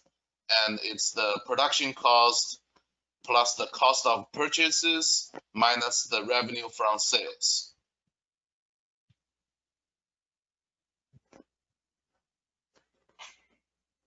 Thank you. That's all. I'm not sure if Melissa wanted to add anything. No, I agree with you. I don't need to add anything. Frank, did you want to take a break, or do you want to allow some more questions, Frank? Let's see if we have maybe one or two more, and then after that, let's take a break. And like I said, we've been on now for about 2 hours, a little over 2 hours. We need to get maybe one or two more questions, take a quick break, and resume the presentation. Hey, Frank, this is JT real quick. I think we're actually a little bit ahead of schedule based on what I'm looking at here. It looks like we've got about 10 minutes before the next. I don't want to cut off any questions while we've got them. So let's make sure we get all the questions in before we take a break. Yes, sir. Jennifer, May I go, Frank, or I'll yield to anybody else? It's Jen Kunzberger again, I'm sorry. Just had a quick question. I wanted to make sure I understood a statement about joining Zone 8 versus being MLGW's own zone. And if MLGW joins Zone 8, did I understand it correctly that possibly would share some of the cost of transmission with others in that zone? And if that is the case, who has to vote? Who allows that to occur? Like, what entity, do the entities in Zone 8 have to say, yes, we'll let MLGW join? Oh, so yeah, so there's a revenue requirement. There will be a requirement in Zone 8 for overall transmission revenue requirement. That's through their attachment O, and the whole zone, if they're part of that zone, they would be sharing in the revenue requirement they would have a sharing agreement, a transmission revenue requirement sharing agreement between MLGW and it would be Entergy in Zone 8. So they would have to work that out together about how they would share the revenues and costs in that zone. That would be something they would do. And as far as who recommends Zone 8, we would recommend, MISO would do a study to determine which is the best zone. Right now we're looking at Zone 8 as the best zone. And then we would look at a conversation with Entergy to ensure that they were comfortable with having MLGW join Zone 8. So just so I'm clear, so Entergy could refuse to share in the cost of any transmission upgrades by joining that zone? Yeah, they would have to do a transmission revenue sharing agreement with Entergy, which would line out who gets what piece of sharing revenues and costs in that zone. So it would be an agreement between the two entities. Okay, thank you. And resource adequacy is a separate item. So you could have so just so you know, you could have Zone 8 be a resource adequacy zone. They could be part of Zone 8 for a resource adequacy zone and still be their own transmission zone if they would like. And that would prevent the socialization of any transmission costs from this joint? Yes, yes. Okay, thank you. You're welcome. Okay, I'm going to ask a couple of quick questions and then answer. Do we know the percentage of union jobs versus non-union jobs among various MISO members? That's question one. Question two, are there reliability statistics across the system that are reported and available publicly? And specifically, are there information about brownouts over the last 3 years? Third question, is there a customer satisfaction survey or a member satisfaction survey? And is that a multi-year thing, perhaps? Fourth question, will MISO serve as the balancing authority for all of this, or how does that relate to MLGW? And last question, by expanding MISO into West Tennessee, does that possibly provide opportunities? I guess it's related to the transmission issue, expanding further in West Tennessee. So thank you. Hey, real quick, I'm trying to keep up with your questions, Dennis. If you could ask one at a time and allow Melissa to answer that question, because again, I got lost, I think, after question number 3, and just want to make sure we give her appropriate time to answer those. So if you could, let's go one at a time and make sure that other PSAT members can understand your question, and then jobs amongst MISO members. Yeah, and I don't have any statistics among union jobs for MISO members at all. Okay. Second question was reliability statistics over multiple years, and specifically also brownouts.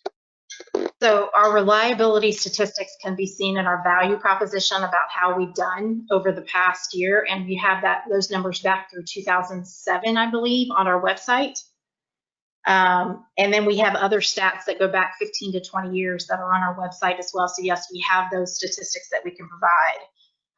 We have not, so brownouts, let's talk about that for a moment. So we operate the transmission system, and we have had no, for the transmission system, there has been no reliability event that have required us to shed load for our members. That's a transmission event. Now you might have distribution issues, you know, that would cause a brownout or a load shed event. But from a transmission system, MISO has never had a transmission event that has caused us to brown out or load shed any of our members. Okay, this is my last one for now, and then I'll quit. Is there a customer satisfaction survey or a member satisfaction survey, and is it multi-year? Yeah, yes. Yeah, we do one every single year, and it is available. It's also on our website. We have satisfaction survey results that we provide to our advisory committee every year. I think it's in the third quarter of our advisory committee. We could probably get you those statistics if you need them, so I can point you to which websites and what information is available. Thank you very much. You're welcome.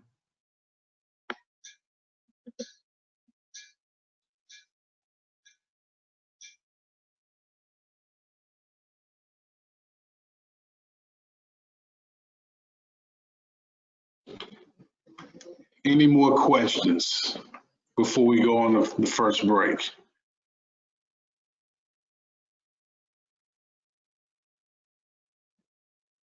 Okay, yeah, Frank, I just sent you one. This is Bobby White speaking. Yep, I was about to read it, Bobby. Go ahead and answer your question, please, sir. Yeah, I just wanted to know, how is Entergy, how are they categorized? I saw the different categories of the organizations that are part of MISO. How are they categorized? They are a transmission owner sector. And in terms of that, I mean, are they only viewed or allowed to occupy or be in one space, or is it like, I don't know, is it that, you know, organization of that size, you can only be one of those things, or is there some way that you might be able to operate in 2 different lanes? You can, so you choose a sector that you want your primary membership to be in, and that's just the one that you vote with. You can participate as a municipal, as a consumer advocate. You can participate as much as you want, but you vote in one of the sectors that you choose. And so you just have to select which sector you want to vote with. And usually it's the one that you're most aligned with fundamentally because they vote as a sector in many instances. So like each sector gets, a couple, I think 3 votes. The transmission owners get 3 votes. So if you think you can influence or you're more aligned, that's the sector you would go with. But you can participate, as in any of those fields in the stakeholder process. It's just voting really that makes the big difference. All right, thank you. Mm-hmm. Hey, Melissa, can you hear me okay? I can. Hey, this is JT Young. Thanks for your presentation. One question I was just curious about, and you may have touched on it, multiple members of MISO, I presume, have operations that cross state lines. In the scenarios that we're talking about here, if we are talking about doing something within Arkansas with transmission and/or some kind of generation or whatever, that kind of repositions us, in multi-state environments. I guess I was just curious about you speaking from a regulatory perspective. Do you have many members that have to operate in multi-jurisdictional areas from a regulatory perspective? And if so, how does that go? So yes, we do. We have a number of members, Entergy being one that I'm thinking of right now, that operate in 5 different jurisdictions.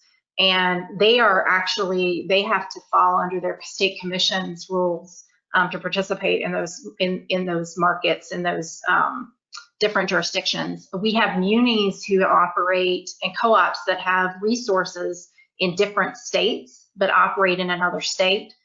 That's kind of simpler because they do it through their own boards and their own city councils to determine how to operate. So I think it depends on the complexity of your organization, how you operate in multiple jurisdictions. But if you're not state regulated, it's pretty much a bilateral agreement in another state.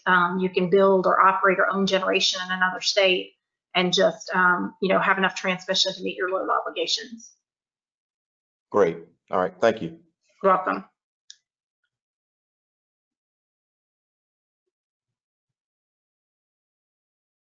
Gary, if we don't have any other questions, I think now is an appropriate time to take a break, and we will start back. I think Nelson will start the next section. Right. 10 minutes. So if we could start at 10 of the hour, that would be great. And Nelson will start at that point. Olivia, if you could put the agenda slide up just so that people can sort of see where we are in the agenda. Thank you. Connie, this is Alonzo Weaver. I just wanted to thank Melissa for her help and her participation in this morning's program. Appreciate your attendance here, and thank you very much. Yeah. Thank you for the opportunity. I appreciate it. Thank you again for doing this. Appreciate it. Thank you. Absolutely.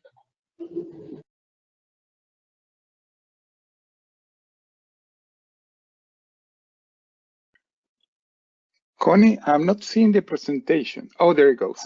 Yeah, Olivia's under control with all of that. So I was just sending her a message, letting her know that we kind of lost everything. Yeah. Well, I asked her. It was showing some of our slides when MISO was talking. So I suggested that we put the agenda up during all breaks, and then we'll bring it back. No, that's fine. The agenda wasn't up. Nothing was up. It was, just that plain go-to meeting screen. That's why. Exactly. Right. But Right. No, we're good now. So enjoy your break, and we'll see you back soon. Okay. Mm-hmm. Thank you. Thank you.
Nelson, are you ready to begin?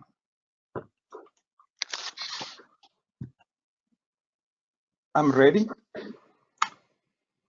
Olivia, can you switch to this first slide? And if we could, Nelson, just give everybody kind of a 1 minute to get back situated, and we can go ahead and get started.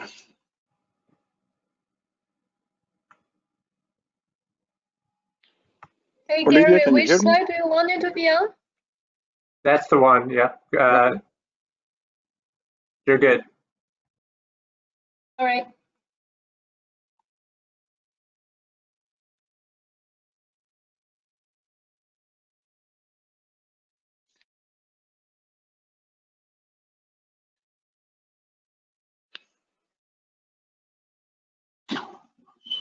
Okay, Nelson, I think we're ready whenever you are, sir.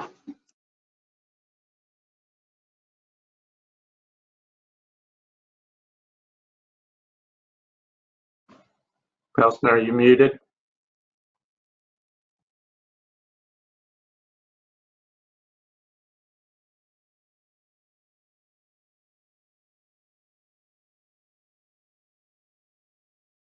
Constance, can you check and see if Nelson is muted, please, ma'am?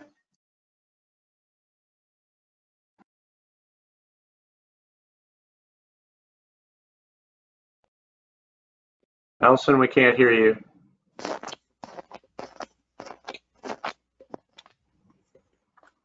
Nelson? He's unmuted, but he's not talking. I was going to say he's showing to be unmuted, so he should be able to.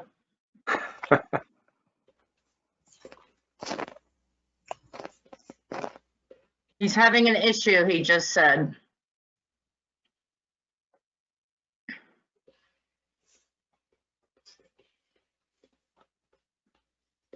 Let's give him a minute. If not, then I'll step in and start talking until he gets back.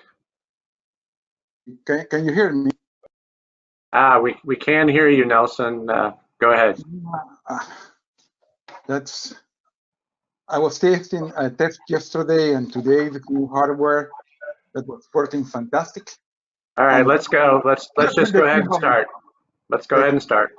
Okay, very good. Again, good morning to all. This is Nelson Bacalao. I'm the manager of the IRP process, and I'll be going over some of the key elements of our analysis with you. Let's start talking about how we select the different generation expansion plans that meet all of these criteria that Gary just earlier talked about. We have a process that is centered on the production of strategies and scenarios. Strategies are the available options for MLGW, what decisions they can make to supply its loads needs. Scenarios, on the other hand, are things that MLGW and nobody really controls. Like, for example, gas prices. Like, for example, if there's going to be a CO2 price, if they're going to be how the load is going to grow. And those become what we call a state of the world. And the objective is to produce different portfolios that are a combination of the strategies and the scenarios. With respect to strategies throughout the presentation, I'll be talking about, as you can see on the left-hand side,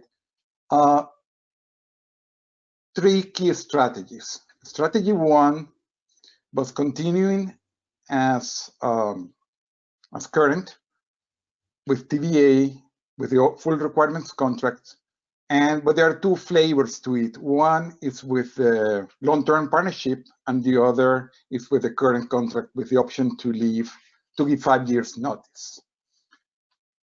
Strategy 2, we did consider, which is the full self-supply, just to install local generation and not purchase anything from MISO, but that found to be impractical for many reasons, being the most important that the amount of resources that would need to be installed locally was substantial and suboptimal. If it were optimal, the process that we had in place would have just installed everything local and do not install anything outside. Also, there are limitations on space. Solar, as we will be talking sometime later, requires a lot of space. And for the amount of solar that we may need in some of these portfolios, we may not have enough space. So that's why strategy 2 was not pursued in detail. Strategy 3 is the center of most of our work, which is the option of combining resources in the MISO footprint plus resources within MLGW footprint. And that option or that strategy led to, as we will be seeing, a good mix of local and remote resources that meet both the transmission reliability requirements and the resource adequacy requirements. And finally, we looked at one fourth strategy, that is the all MISO. All of the resources that MLGW would contract with would be located in MISO. For strategy 3,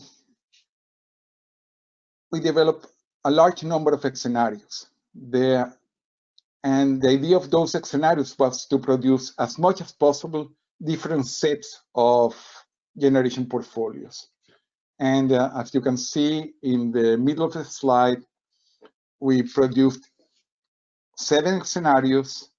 And in the report that you will be getting access later today, you'll find some of the details on how these scenarios were created. But I should say that most of them were to create different portfolios, as I mentioned. For example, scenario 5 was high transmission that led us to see how having these levels of transmission would change the scenario and, for example, allow bringing more renewables from the MISO footprint. There were other scenarios like the low load, high gas, that again was telling us how the portfolios would change if the gas prices were very high, and what would that do to the renewables. So with that, we produced this number of portfolios that then, with that information, we then evaluated the all MISO portfolio. So it had the benefit of that analysis that we have done before. Olivia, can we move to the next slide?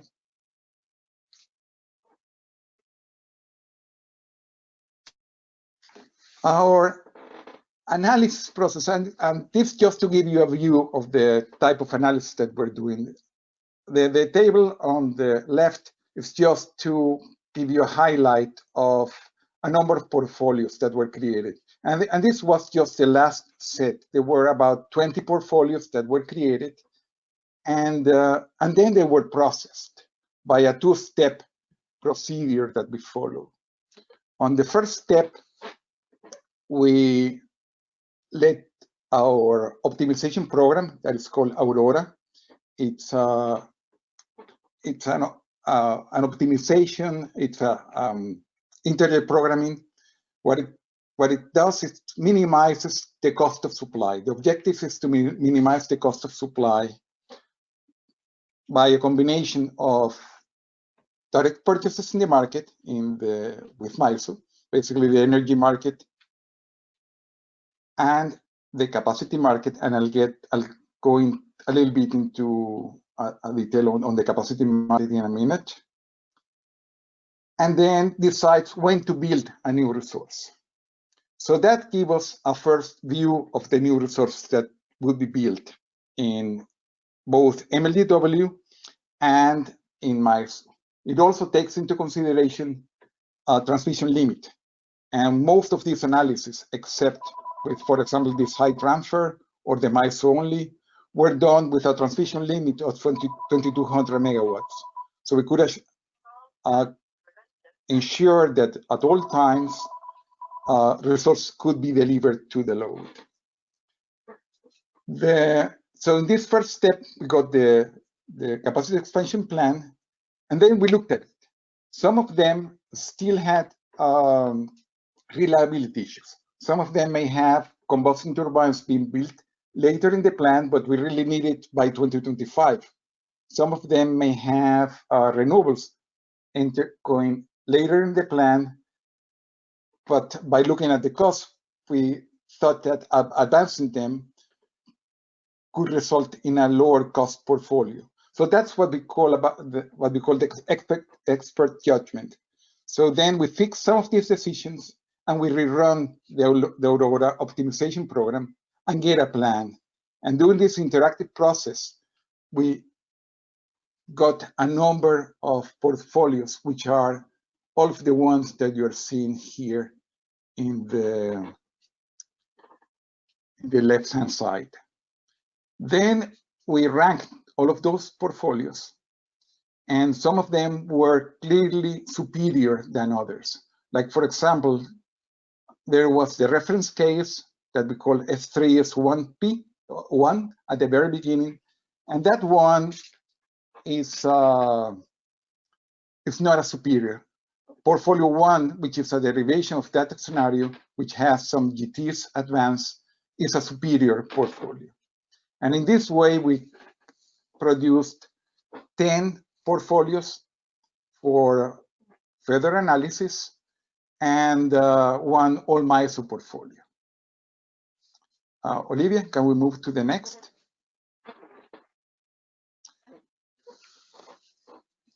So now that we have the portfolios, we need to measure them against multiple objectives.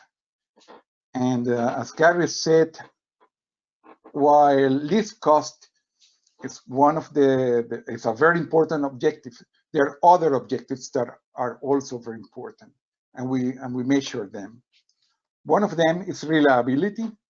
While all portfolios meet or exceed the net reliability requirement, which I should mention that it's among the highest in the world,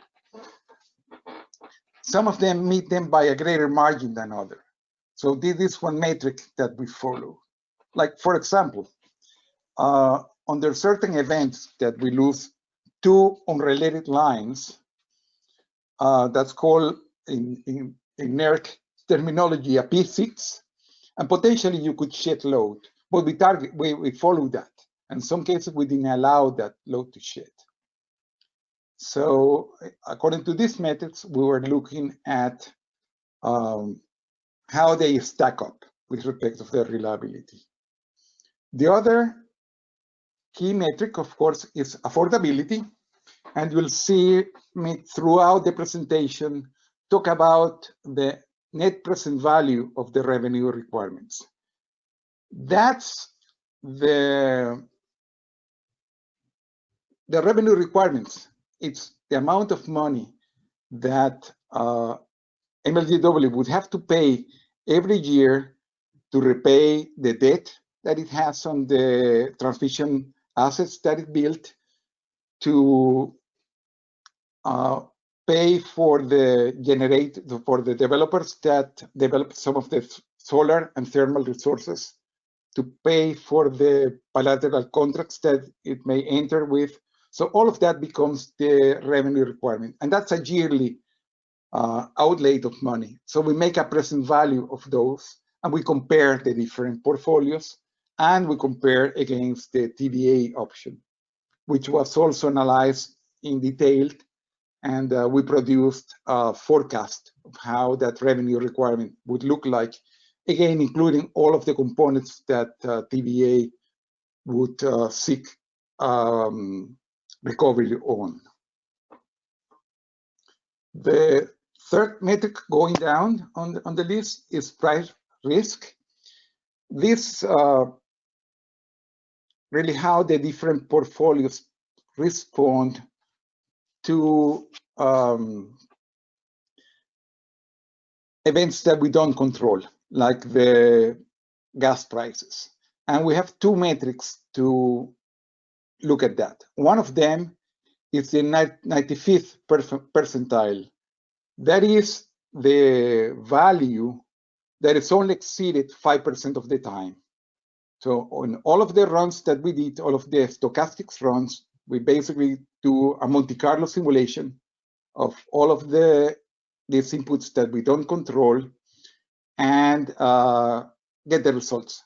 And then we see, okay, what is the maximum value that this portfolio would have that is only exceeded 5% of the time. So that's one criteria. The other is the regret. Regret is a very interesting concept. It's when you are hooked or married to a solution, what would be the regret that you took it? So for every portfolio, we looked at what is its value on a given future and on a given iteration of the stochastic of the Monte Carlo runs, and compare that with the best of that outcome. For example, in the case that gas prices are very high and we have one portfolio that is very dependent on gas, the regret would be higher. On the other hand, a portfolio that would have a lot of renewables, a lot less gas, will be much happier, and the regret will be minimal in that case. So we're looking for the portfolios that has the lesser amount of the 95th percentile, the lower value of those, or less deviation with respect to the mean, and the ones that have minimum regret or no regret. Sustainability is a very important metric. We measure it in several ways. One of them is the carbon CO2 production as a proxy for total emissions. And in that case, as Gary mentioned, for TVA, we consider it's nuclear and it's large hydro.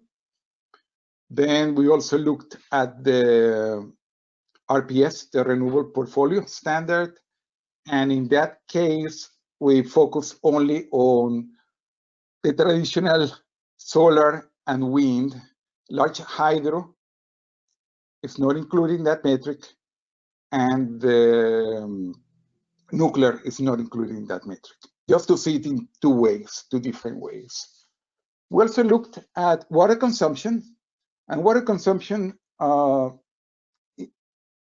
we presented in the report in two ways. Total water consumption, regardless of where you are, and water consumption in Shelby County. And for that case, when we are comparing with TVA, we consider that in Shelby County, there is already the Allen power plant. So if we build something in Shelby, then that will be in addition to that consumption. So it's the total consumption, including what's already existing there for generation. So these are the key metrics, and of course, the on water consumption and CO2 emission, the lower the better. On renewable generation or zero carbon, the higher the better.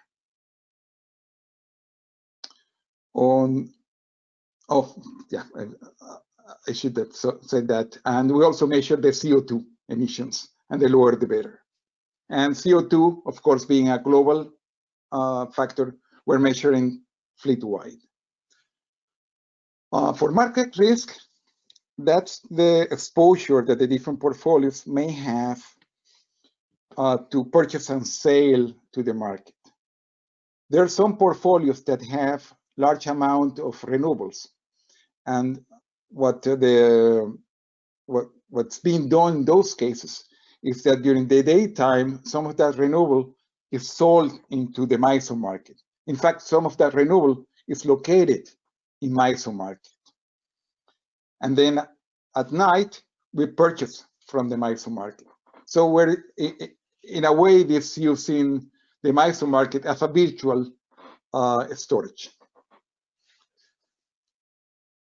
Going down on the metrics, we looked at economic growth. And in this case, what we use as a proxy is the amount of capital expenditures in Shelby County. And then with the expectations that the higher the capital expenditures, there'll be business that will provide to those capital expenditures, there will be employment as those plants are being built.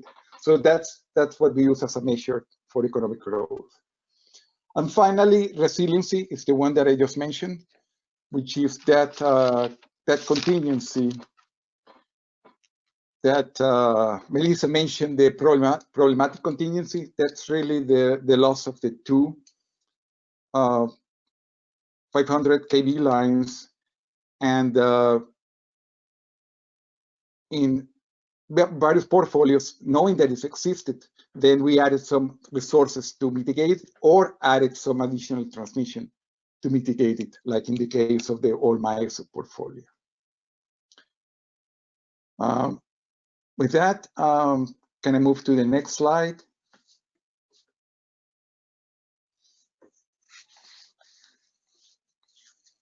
Okay, so far I have presented to you how we created the portfolios and how we're going to be measuring them.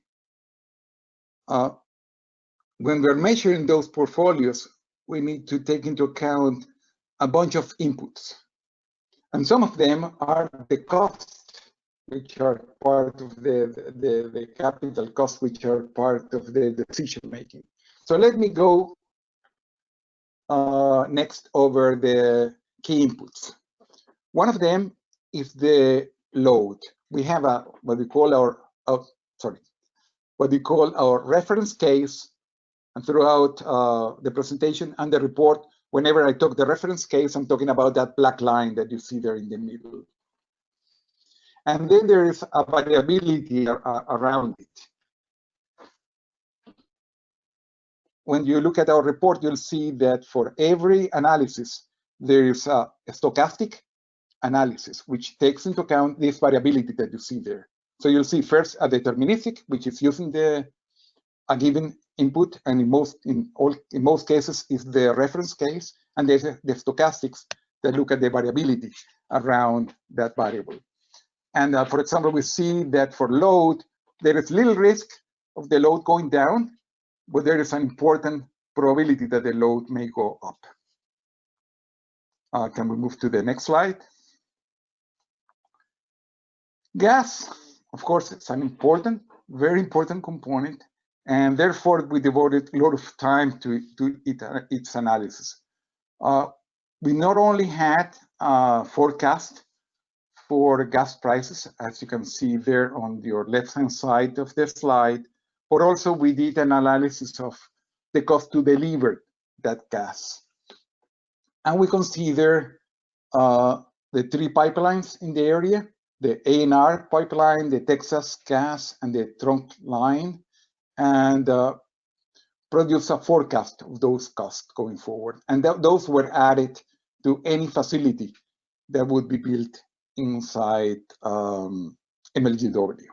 We also have similar forecast for facilities that would be built in MISO, and we have similar forecast for TDA's facilities that we then used to produce our view of how TDA would evolve in the future. Can we move to the next slide? This slide is very important that you keep in mind. There is high volatility on gas prices, particularly in the long term, because of mix of supply and demand, and particularly the introduction of regulations, fracking regulations that could affect the demand. Also, as coal retires, there may be more demand for gas. So there are several elements that may drive the gas prices going up. Also, the gas prices may come down, and basically as a result of higher entry of the renewable generation and a lot less demand for gas. So that drives the lower bound. But as you can see in this figure, the higher bound is it's much larger than the lower. Can we move to the next?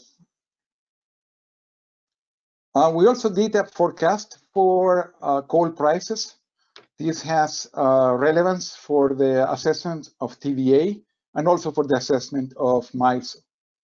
So we did also a stochastic assessment of TVA, as you will be able to see in the report. And this was one key input to the analysis. Next slide. All right. Now coming to the capital cost. When we decide, there are two aspects to it. One is when the optimization program has to decide what to build. It takes into account not only current prices, but how the prices are going to work in the future, particularly for renewables, particularly for storage. So we produce different forecasts for those technologies. And we compare those with sources like NREL, as you will be able to see in the report. All in all, in this slide, what you see in the top is the resources that were considered.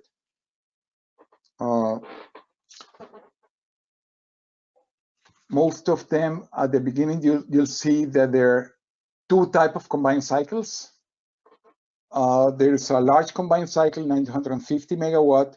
That was too large to be built inside MLGW without large amounts of transmission.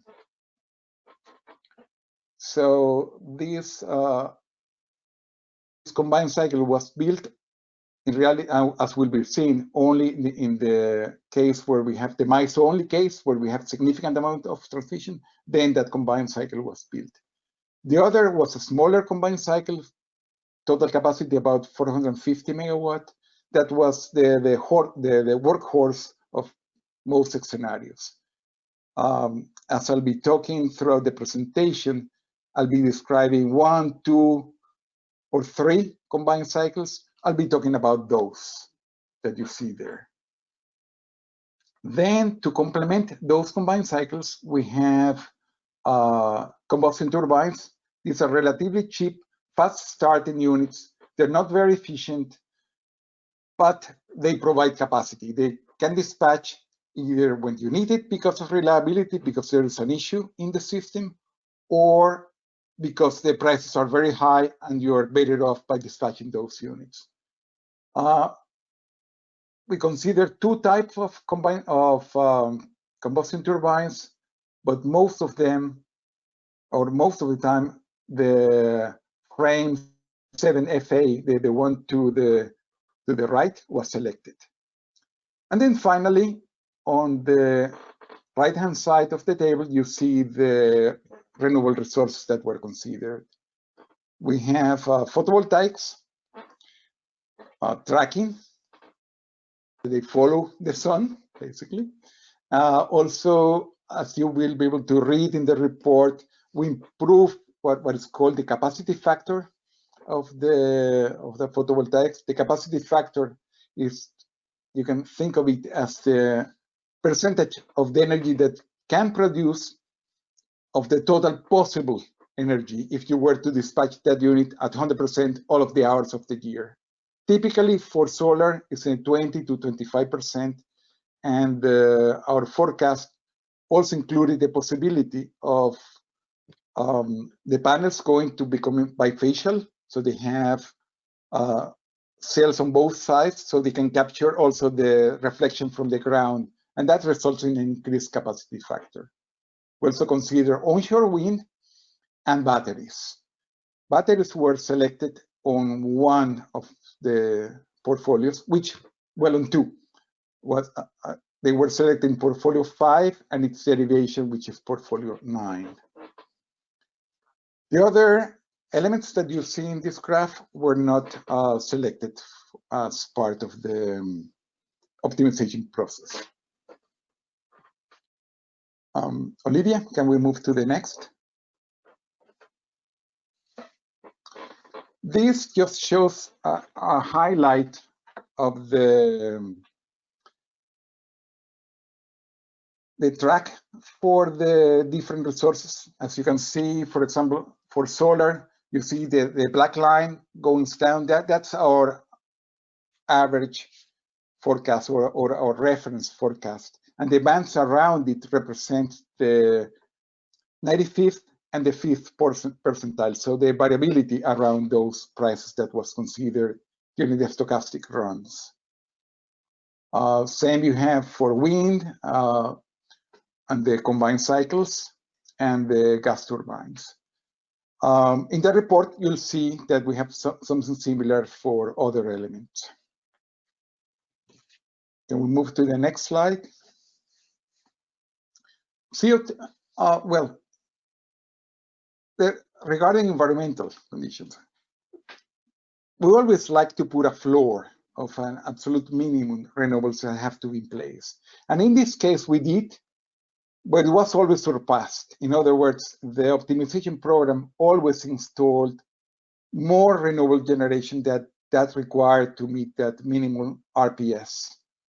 And in all cases, included when the portfolio was fully developed, everything was installed, 50% or more renewable. In some cases, over 70% of the total energy would come from renewables. In addition, we included a forecast for CO2 prices starting in 2025, and then a slight increase. And in the next slide, you'll show that we also produce a variability around it.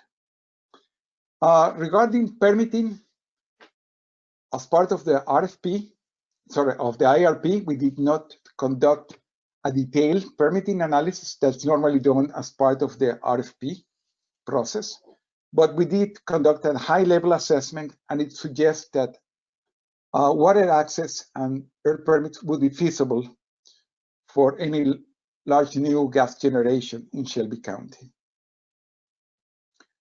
So with that, can we move to the next slide, please? Yep, this shows our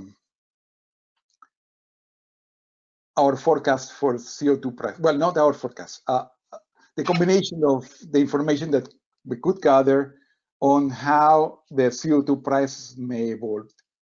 And the top end reflects the estimate of social cost of carbon. So when I mentioned the stochastic runs, they were done using this distribution that you see here. Can we move to the next slide? All right. There's an important factor, an important component as we do our optimization. All of the portfolios had the market, the MISO market, as a backdrop, except, of course, the strategy one, which was the TVA only. Therefore, we spent quite a bit of time in making sure that we have a good model for the MISO market. And what we do is that we create a forecast and then conduct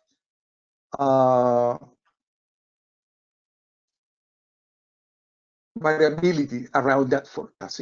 Whenever I'm talking about this stochastics, what it's doing is producing different views of how MISO may evolve, how the prices in MISO may move into the future.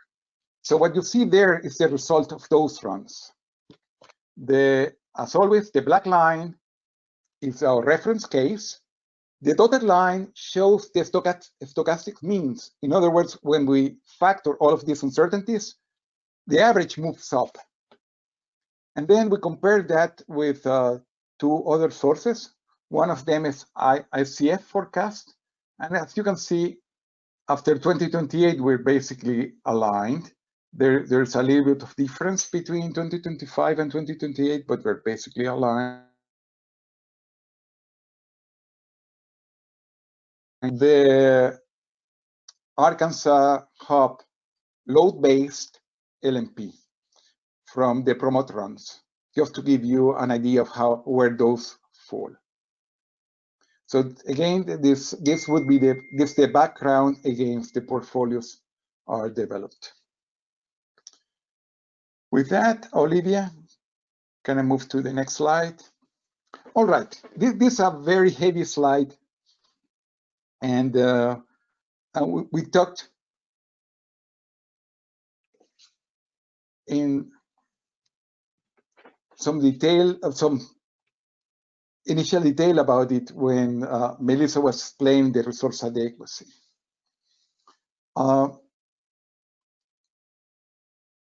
We consider this as a key input in all of our analysis. And we work closely with MISO to make sure that all of our assumptions were correct. So we took into consideration that the MISO system is planned to meet the loss of load expectation. That is that the lights, if anything, you will not have enough resources to meet your load only once every 10 years. That results in a current requirement for MISO of 8.9% on what is called unforced capacity. And unforced capacity is really all of your installed capacity affected by a factor that takes into account that they're not always there. There is some forced outage element associated with it. And that's what is called just for that, it's what is called the unforced capacity. Or sometimes it's also expressed as a function of the installed capacity, and that's the 18.2% that Melissa mentioned. Maybe at this moment I should mention that there was one element that when we were talking about MISO, we saw that was a big benefit, which is the diversity. In fact, the analysis showed that when MLGW joins MISO, MISO also benefits. The 8.2% goes down to 8.1%, or the 18.2% goes down to 18.1%, or the 8.9% of unforced capacity goes down to 8.8%. Now, let me go a little bit more into the details. MISO is divided into 10 local resource zones. This was also mentioned by Melissa. And the little map on the lower left-hand side is all of those 10 zones. And you'll see there, zone 8 is the gray one. That's MISO Arkansas. And that's the one that we would likely join if the decision to leave TVA is made. So the analysis then is centered about those zones. And each zone has to have enough resources, internal resources, that combined with your transmission capability, which is sometimes called the capacity import limit, or CIL, it meets the criteria of 1 in 10. And this is called the local reliability requirement. So LRC 8 has enough resources internal, plus that when you add those to the transmission that it has with the rest of the system, it meets the 1 in 10. So what we did working with MISO, in fact, these resource adequacy studies were done by MISO. We identified that if MLGW were to be a separate zone by itself, then it would need to have a local reliability requirement of 126%. Remember that I mentioned that before? That means that the sum of our internal resources, UCAP, plus our transmission capabilities into MISO divided by our peak load have to be 126%. If we join zone 8, then the entire zone 8 now drops to 120.6%, which is interesting because as you'll see in the report, the other members of zone 8 also benefit from this diversity of MLGW joining zone 8 and bringing its load and bringing additional resources. In fact, currently that value is 132% of their then peak load or their existing load, and it drops to 120.6%. So then what does that mean for our portfolios? Well, we needed to select what was the reserve margin that each portfolio had to meet. And for that, we looked at this consideration.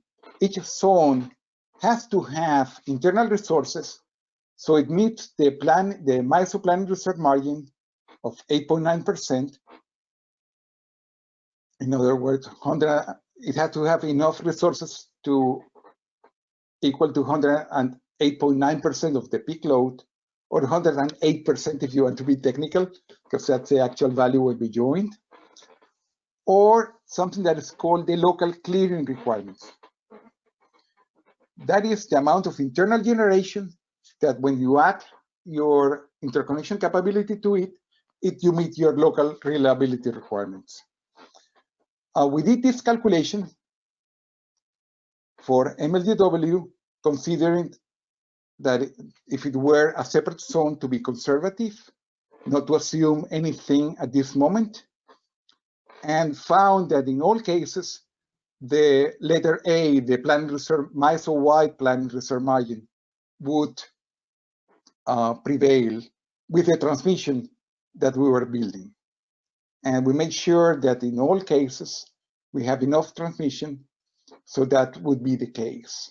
So all portfolios were created to meet MISO planning reserve margin of 8.9%.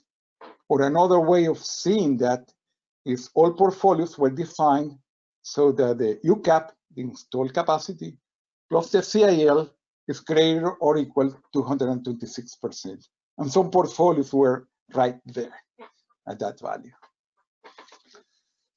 With that, can I move to the next slide? Okay, transmission. This heavy slide as well. A lot of work was done here. And the transmission system was designed on the assumption that TVA will not provide wheeling for MLGW. That means that we cannot use their assets to bring power from MISO into MLGW. The opposite of that would be that we could establish a physical interconnection to meet the fact that we need to be physically connected to MISO, but then use the bulk of the TVA system to transfer power. That was not how this system was designed. So we included what is called, we had a short name for it, which is a no deal. We just have to go separate and make a system that is fully independent of TVA.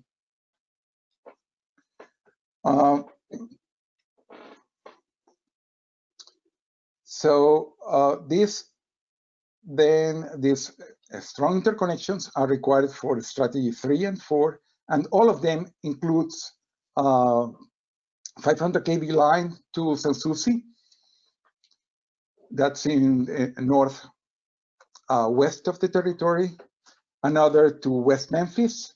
That's on the southwest of the territory, from a new substation that's going to be, well, all of these are new substations because they have to be separate from TVA's existing substation. That's for Shelby.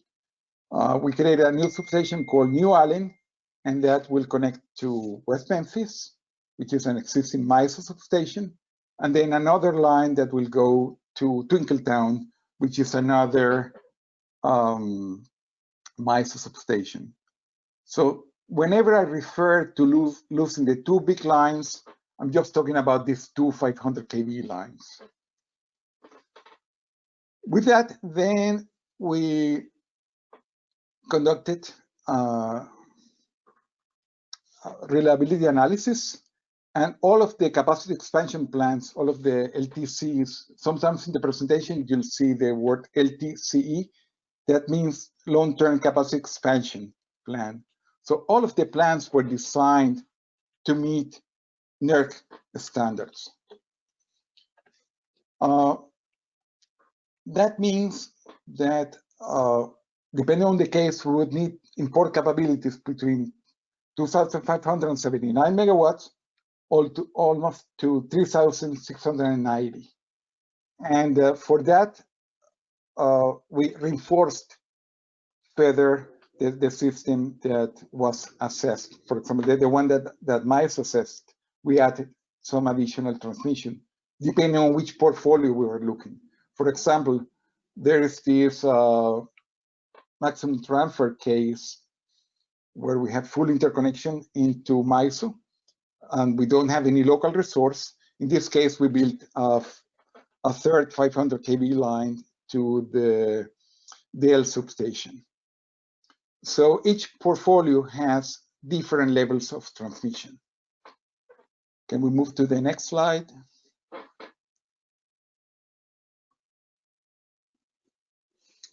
Just to give you a view of the cost, the baseline configuration has about $700 million, including contingency, made of the transition expansions, those 500 kV lines and 230 kV lines that you saw.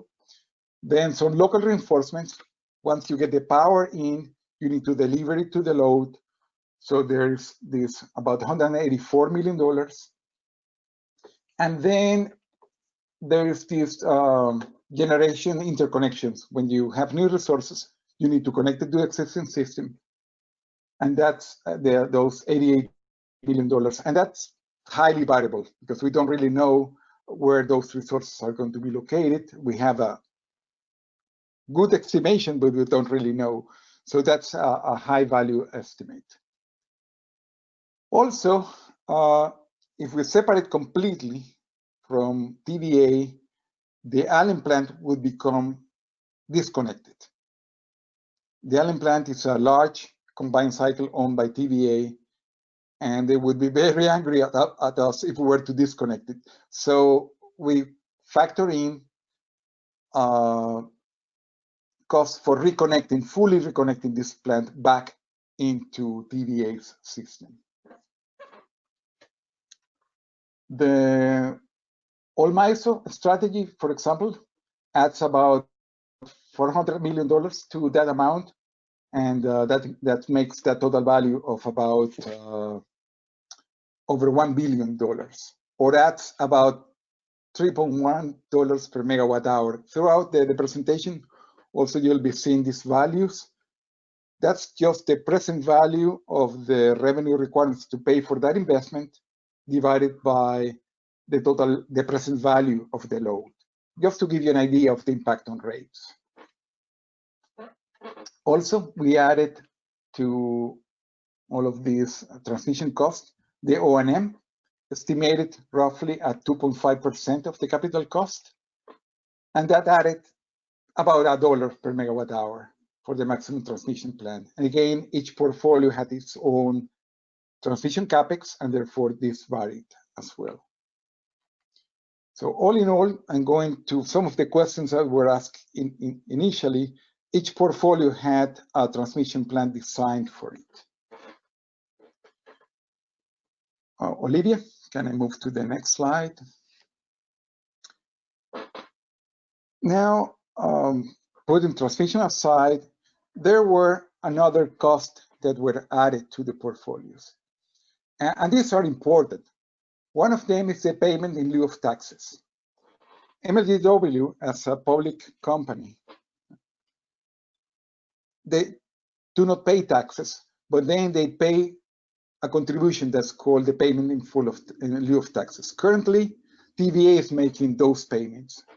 So we estimated what would those payments would look like if MLGW were to leave, and that was divided in two components: the state pilot, which was calculated 5% of the wholesale power cost, an average between 2.3 to 2.6 dollars per megawatt hour, or $33 million per year, depending on which portfolio. And then the local pilot. Local pilot, it's largely on the capital expenditures that MLGW would have to do directly in the county.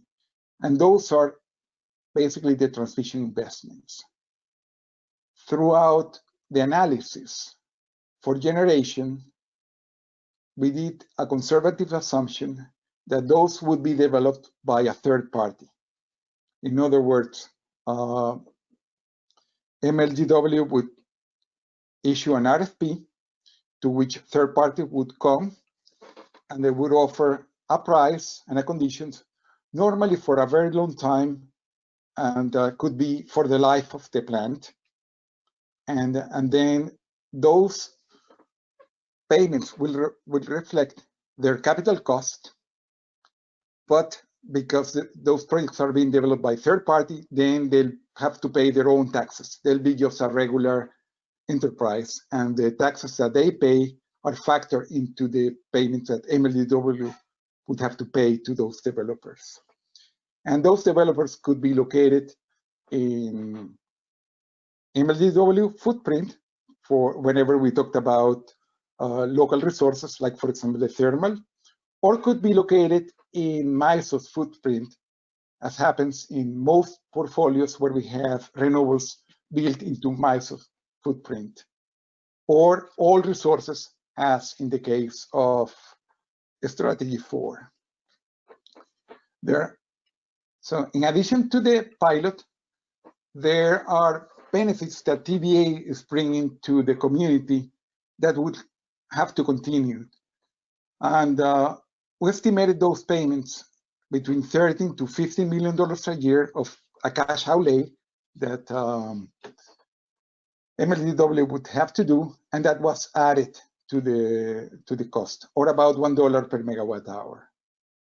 Then there are the membership costs that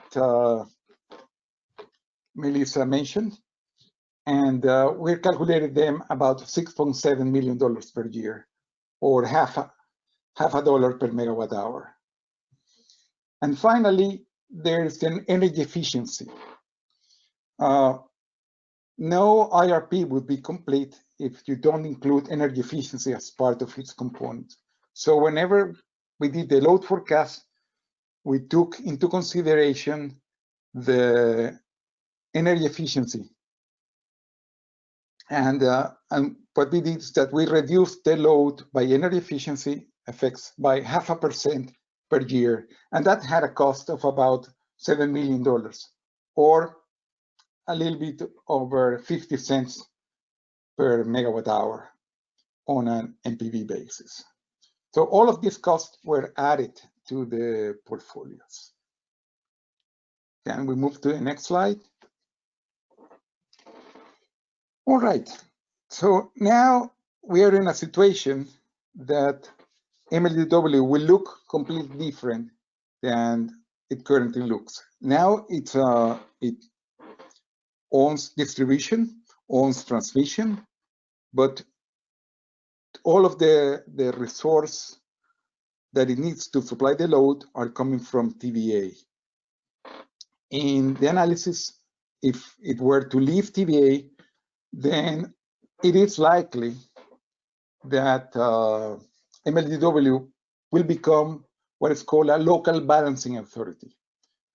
The overall load balancing is MISO, but then each zone are their own small balancing authority that is called local balancing authority. And the analysis was done considering that MLGW could be its own load balancing authority. In principle, as this plays out, there could be other options. Could join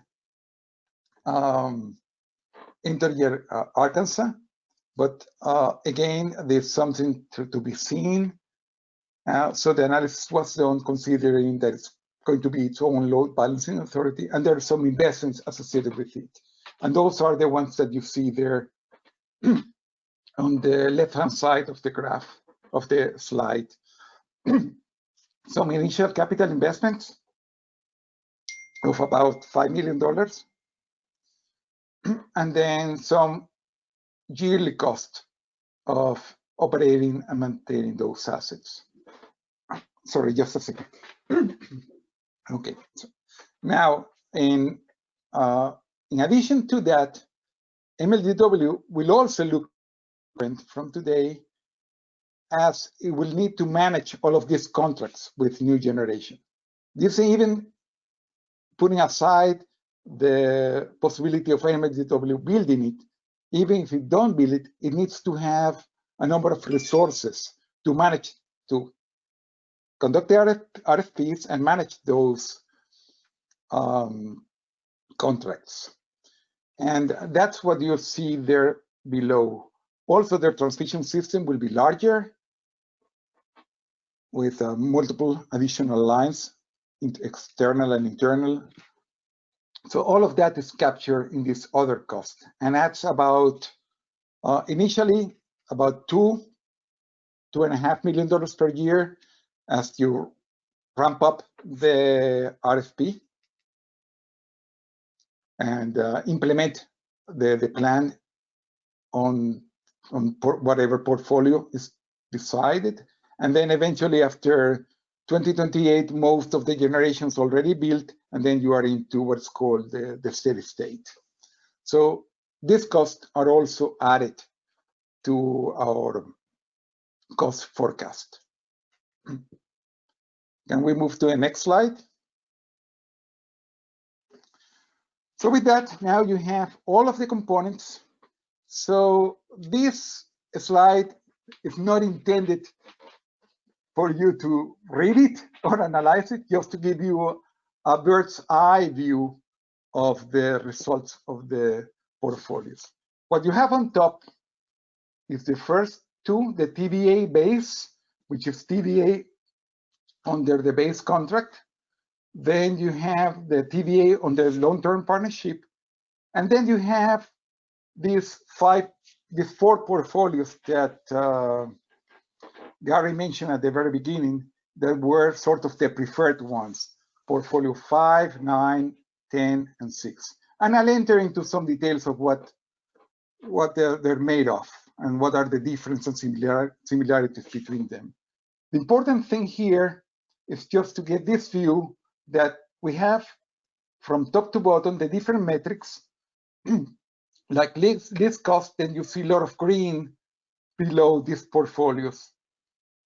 While as you move towards the right, you start seeing a lot of red. When you see portfolios 4, 2, and 3, which have 3 combined cycles, all of them tend to be a little bit on the red side.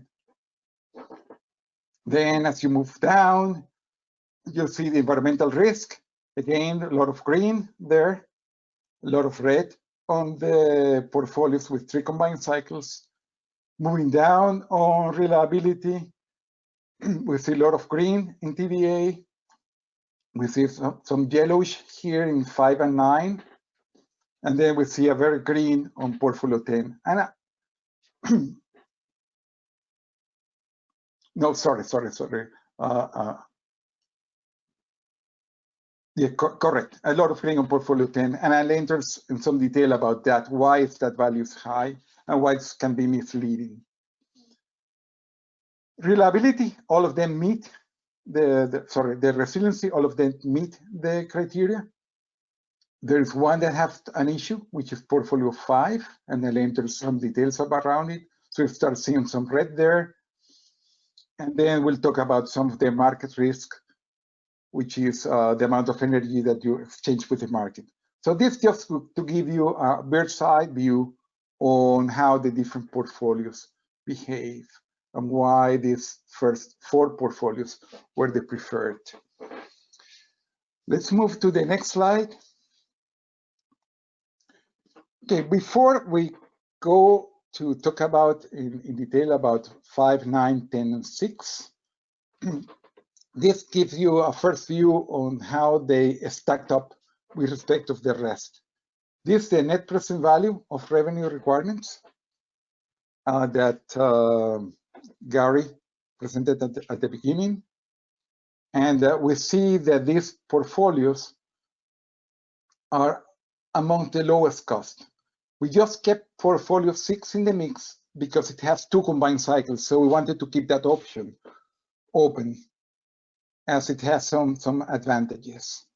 And then the other portfolios with 3 combined cycles, which are the red ones, or 2 combined cycles, were dropped from the analysis as portfolio 6 could be seen as a proxy. Like, for example, portfolio 6 can be converted very easy into portfolio 8 just by building one more combustion turbine. Let's go to the next slide. This shows what we call the risk. Remember that we're measuring risk as the value that would be exceeded only 5% of the time. And we see that portfolio 5 and 9 have fairly low risk, and 10 and 6 have a little bit higher risk. And that's basically because of their higher reliance on gas. And I'll enter into a little bit more detail into that and what are the options if those portfolios were selected for implementation. Let's go to the next slide. This slide, it's to provide you, oh, sorry, it went to the, Olivia, I'm seeing the agenda. Oh, there it goes. Okay. This slide is to give you a view of the different portfolios as we describe them, as we discuss its results. Portfolio 5, which was developed starting from considering very high transmission into MISO, has the highest amount of renewables.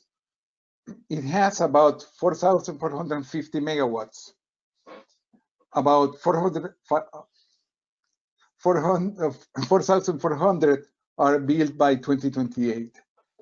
That means that, for example, when the sun is shining and all of those megawatts are there, some of it will be delivered into MISO.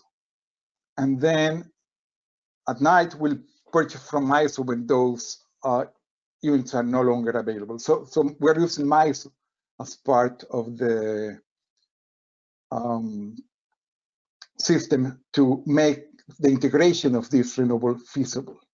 As Melissa said, this is one of the big advantages of becoming a member of an organization like MISO that allows a lot greater integration of renewables. This portfolio has 1 combined cycle installed in 2025. Largely, it's driven by the transmission limitations. They need to supply the load locally. All portfolios had at least 1 combined cycle because this one was built considering high transmission. It was able to only build 1 locally. And it also had 4 combustion turbines much later in the game. You recall that Melissa mentioned that there was no way for MISO to tell us if there would be enough capacity in the market for us to purchase. Also that we should stay away from the capacity auctions.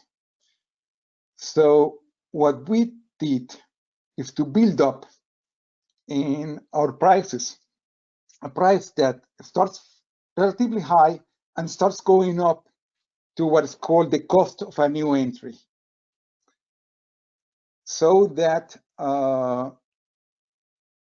at some moment in the forecast, we see that there's definitely no way that there would be enough surplus capacity for us to purchase, and then the price goes to the price of new entry. So all of the prices are based on bilateral contracts. So they start up fairly, let's say, a mid-size to high cost of capacity, and then it starts increasing up. And in the report, you'll have the details. So capacity in the MISO market was bilateral and reaching to the cost of new entry. And that's what drove this.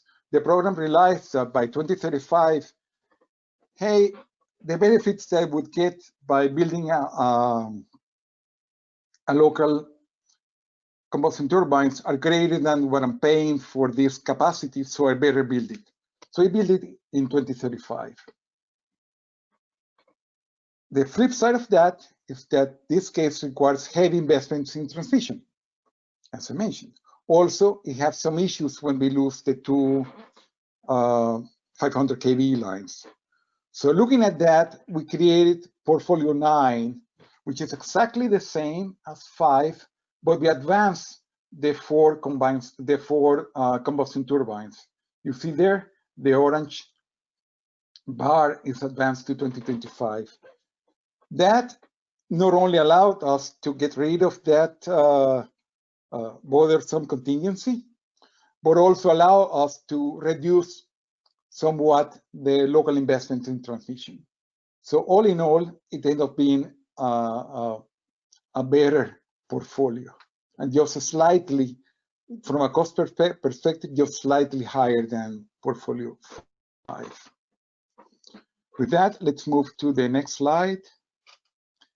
Now we have portfolio 6, which, as I mentioned, has 2 combined cycles in service by 2025.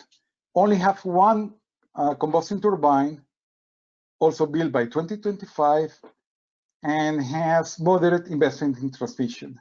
The amount of renewable is somewhat less than in the portfolio 5 and 9, at 3,200 megawatts of renewable, and all of it is built by 2027, as you can see there by the yellow bars.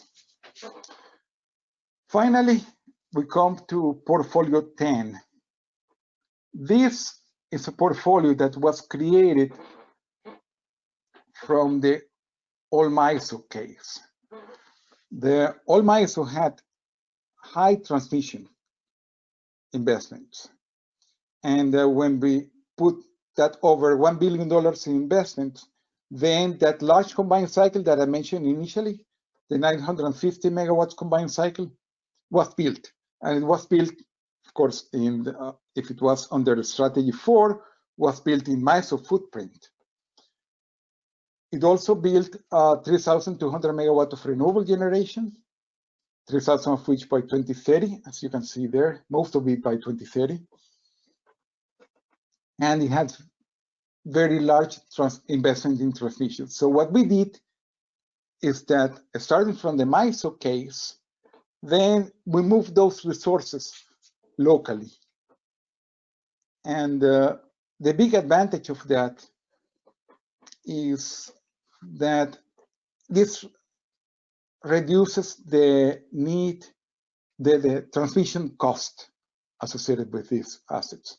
For all of our local resources, we conservatively added a transmission cost, which for a combined cycle, for example, was based on a point-to-point transmission.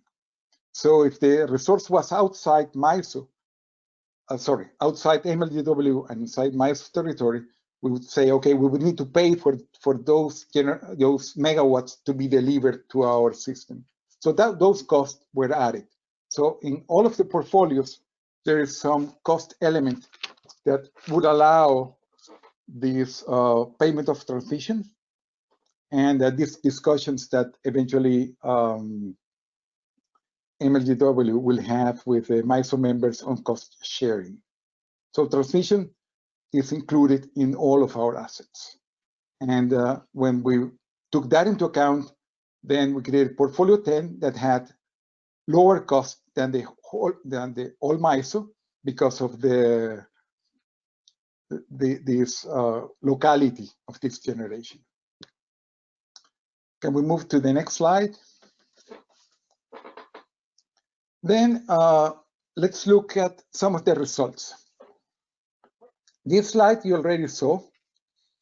Here we're comparing each of the portfolios against the TVA's base contract, 5 years notice, or the long-term partnership, 20 years notice.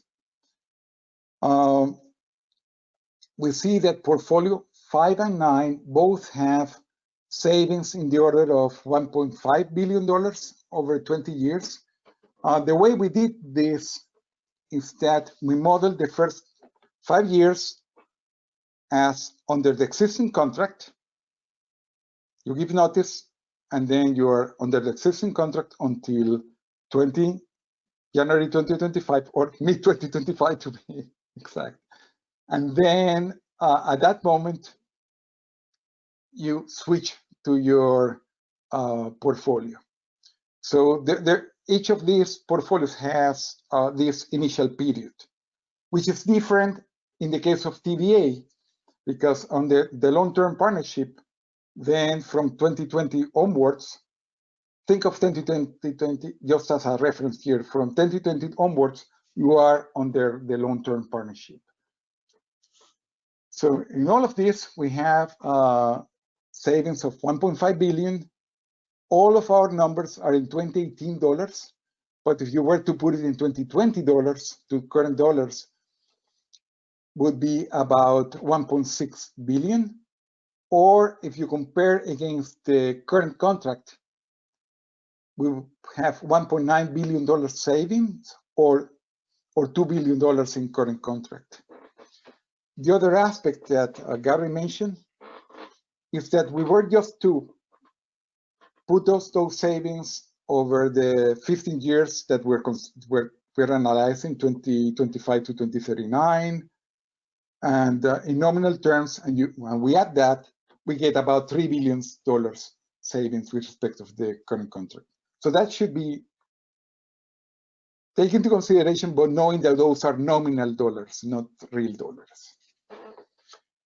Okay, let's move to the next slide. This is another view of the same information. Now, what we did here is that we took the difference in the NPVs, the net present value of revenue requirements, and convert that into an annuity. How much would it represent every year? And that resulted in about $120 million savings per year for that period, 2025-2039, with the long-term partnership, or about $150 million with the current contract. And then the same considerations apply. If I were to just do this nominally and average the savings over the 15 years that we are implementing these portfolios, I would average about $200 million per year. Let's go to the next slide. This is an interesting slide, and I apologize because again it's a little bit busy. And Gary already introduced some of this. TVA is huge. TVA has nuclear, has coal, has hydro. So it depends on the volatile gas prices, it's a lot less. So when we looked at the 95th percentile, in other words, the values that are exceeded 5% of the time, TVA doesn't move that much. It only goes up by 5%.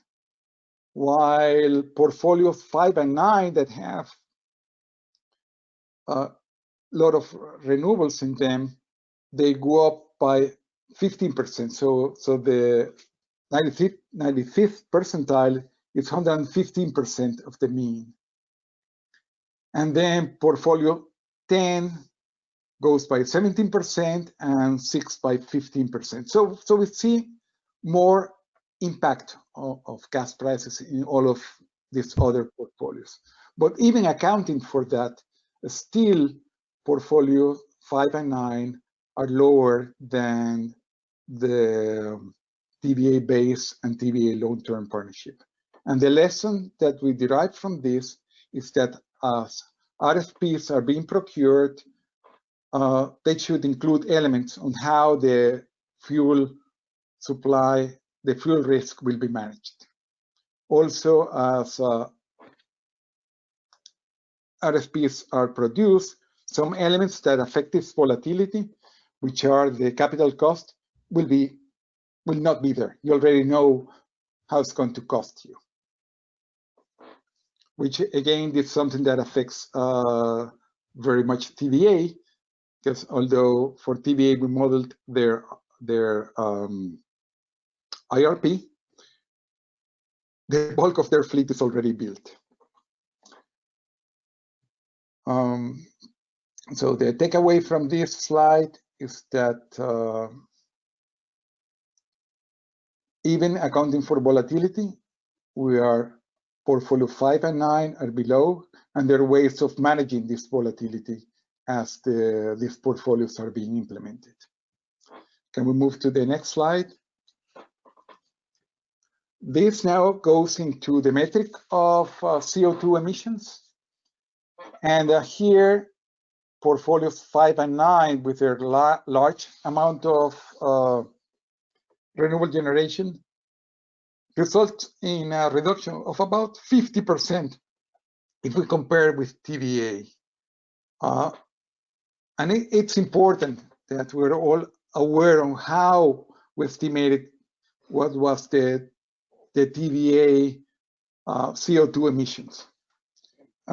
What we did is that in our model, we had the fleet-wide TVA emissions going forward. And then we assigned that back to MLGW as a function of the load. So if you were 9% of the load, then you took 9% of that CO2 emissions. Also, you see there portfolios 10 and 6, because they have more thermal, then the reduction is less. Moving to the next slide. We measured the level of greenness or sustainability of the portfolios in two ways. One way is zero carbon. When you consider zero carbon, then large hydro and nuclear counts. And in that case, TVA is in the order of round number 60%. So it's higher than portfolios 10 and 6, which are around 52 to 55%, but lower than our portfolios 5 and 9, which are around 75%. If you remove nuclear from the mix, and if you remove large hydro from the mix, then you have what you see on your right-hand side, and then TVA drops to 6.5%. Even if you were to add large hydro, it would only go to about 16 to 17%. So the portfolios are still substantially higher. With that, let's move to the next slide. Local water consumption. This is something that you understand is very dear to many people in Shelby County. And in all our portfolios, we track that. And we track in absolute terms, and we also track in increase in water consumption. So what we have for TVA is the consumption at the Allen power plant. the capacity factors that are being forecasted in the model. And then we compare that with the addition that would come from one combined cycle or two combined cycles, like in portfolio 6, or the very large combined cycle like in portfolio 10. So there you'll see the increase. Also, we're designing the combined cycles, assume that's going to be used municipal water, and there is the option always at a cost, but there is the option always to use air-cooled condensers. In my other big project that I've been working for a while now, in Puerto Rico, we're only consider air-cooled condensers just because of the critical lack of water of the island. Let's move to the next slide. This is the reliability metric that I mentioned. We measure it in several ways, and the one that we're showing here is the combination of the installed capacity, local installed capacity. Remember the UCAP plus the capacity import limit of the transmission system divided by the peak load. Remember that had to be greater than 126%, and that happens in all portfolios. And then some portfolios, like portfolio 10, seems to go way above it. And the reason is that it has these very high levels of interconnection into MISO, because the only local resource is one single combined cycle, the only thermal resource. So if it were to fail, then you would need to have load shed. So that's why this portfolio 10 has a very high value. It has the local combined cycle plus enough transmission for a full integration to MISO. And then we compare that with the TVA, which is, as I mentioned earlier, 134% round numbers. The other metric that you can see there is resiliency. This, in this case, we're assuming that due to a storm or extremely bad luck, two unrelated lines, that one line that comes from the north and another line that comes from the west, both are tripped out and they're not available. And we are at peak load. So whenever you see that 622 megawatt, that's the amount of load that you would need to reduce your peak load for the overload, which is in the line to Twinkletown, to disappear. So whenever your peak load is higher than, let's say, 2,300 megawatts, then you're running into this risk. Also, portfolio 8 has a little bit of portfolio 6, I mean, has a little bit of value there, 8 megawatts.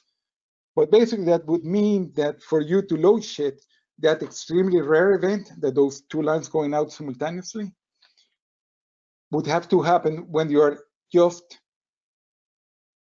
your peak load or 8 megawatts closer to your peak load. If you were 10 megawatts lower than your peak load, then that load shed would not be necessary. Being that said, there is another portfolio that moves one gas turbine earlier and also gets rid of that. So there are ways of dealing even with that eventuality. Can we move to the next slide? This will shed light also some questions that were asked initially. This measures the amount of energy that is exchanged with the rest of MISO. If you look at the portfolios that have a lot of thermal, like 10 and 6, they sell less amount of energy. And then they just purchased on an economic basis. And so when the prices are right, it purchased from the market. While in other cases, like the portfolio 5 and 9, that there is a lot of renewables, there is an important component of energy sold in the market. So that represents a potential risk of the portfolio, that it's dependent on selling during the day and buying back at night. On TVA, it also has some exchanges with the neighboring markets, including MISO and PGM, but that's a small percentage of their generation. So the risk there is also fairly low. With that, can we move to the next slide? As I mentioned, there is another metric that we used for the economic development, and the proxy that we used was the local investments. And basically all portfolios are about the same. So there is not a big difference in local investments.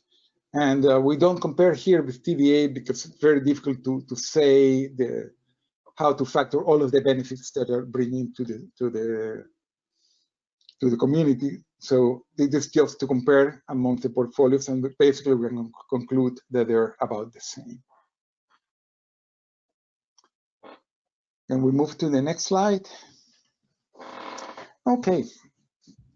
These few slides, I'm going to be showing how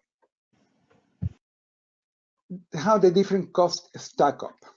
The challenge with these slides is that we only have a division of components between fixed cost, variable cost, transmission cost, all of those components.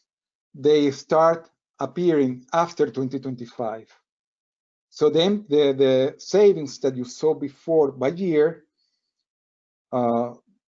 were considering the NPV from 2020 to 2039. For us to separate that, then we needed to focus on the NPV from 2025 to 2039. So position yourself when in 2025 the portfolios are starting, and you have yearly expenditures to pay for all of the capital that you have to do in transmission, to pay for your O&M, to pay to the developers that build your generation, and so on. And then with that in mind, this shows the build out, or what is called sometimes the waterfall chart. And we're doing this for portfolio 9. We see first that there is a very large fixed component, and that's associated with the large amount of renewables, but it also includes the combined cycles, the combined cycle that is built, and the 4 gas turbines that are advanced. Then we have a variable cost that includes here fuel, market, and net market purchases. In other words, what you purchase from the market less what you got from the sales that you did in the market. Variable O&M, all of the variable components, all of that is a function of the energy that you consume in a year.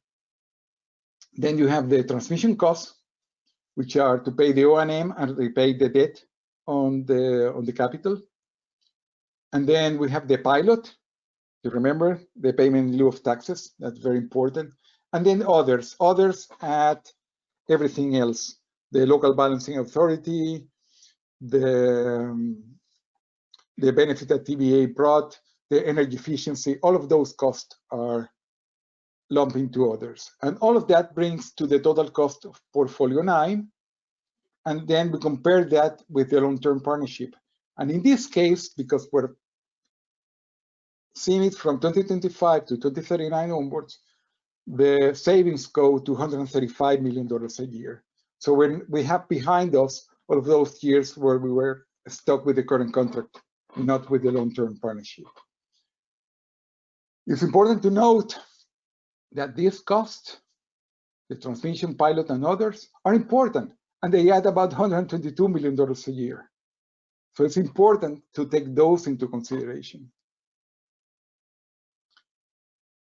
So, okay, let's move to the next slide.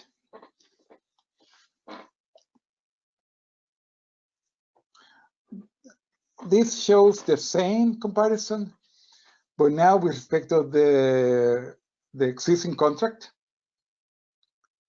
And now the savings are higher. So if you keep the option of giving notice every 5 years, then the savings would have been higher under this case. And we're talking about round numbers, $160 million per year. One aspect, and I'll show that also in the next slide, our forecast of the TVA rate.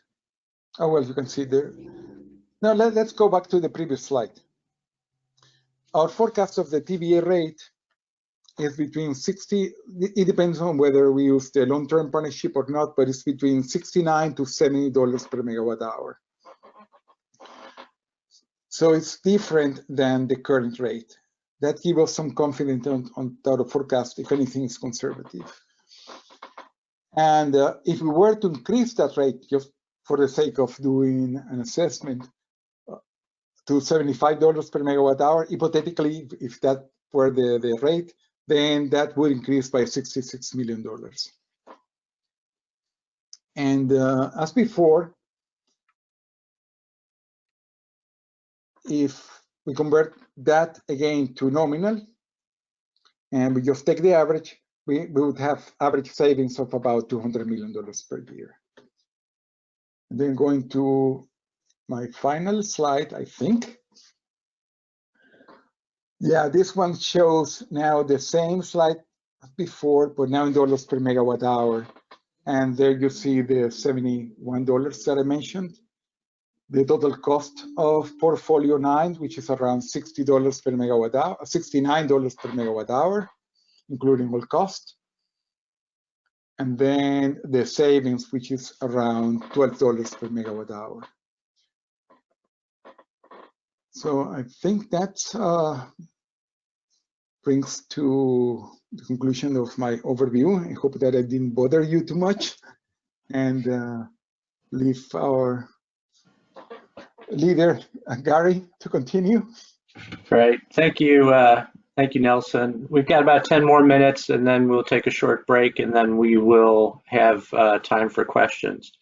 But I wanted to leave you with some of the recommendations, if you could flip to the next slide, that came out of the analysis. And as I explained to you before, we're characterizing them as no regret actions, and they are subject to the decision that MLGW will have to make. So we have some no regret actions if MLGW joins MISO and exits the TVA contract, and then we have a couple of others if they stay with the TVA contract.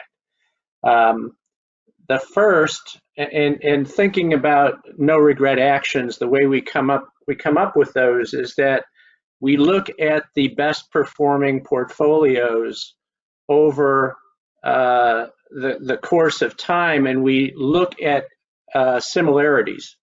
And so when we looked at the similarities across the best performing portfolios, we realized that one of the first and most important is to maximize the amount of local renewable generation. It provides local support. It doesn't have the transmission costs, and it's maximized basically in all of the portfolios that we have. Some would suggest that we were conservative on some of the availability of land, for example.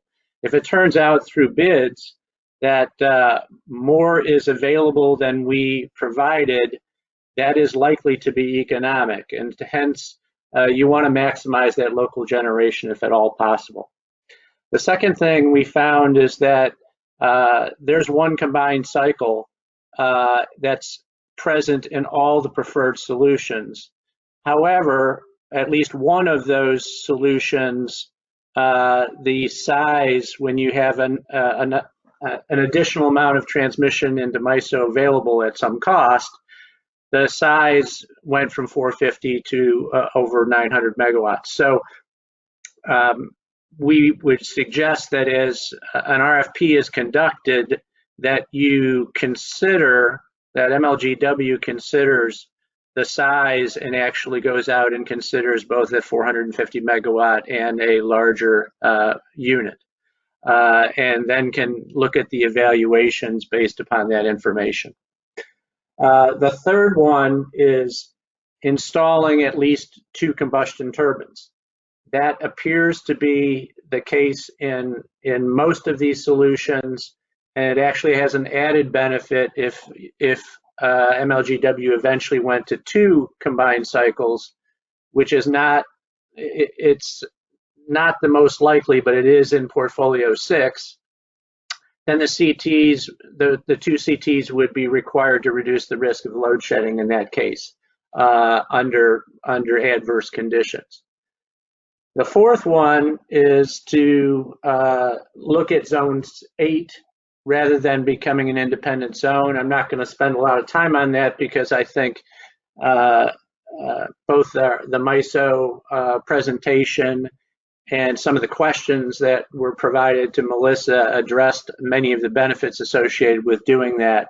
Obviously, there's negotiations that would have to go on with Entergy in that instance, but at least from some perspective, it looks like that there's an advantage both to Entergy and MLGW if they were to do that, associated with entering that zone and sharing on some of the benefits.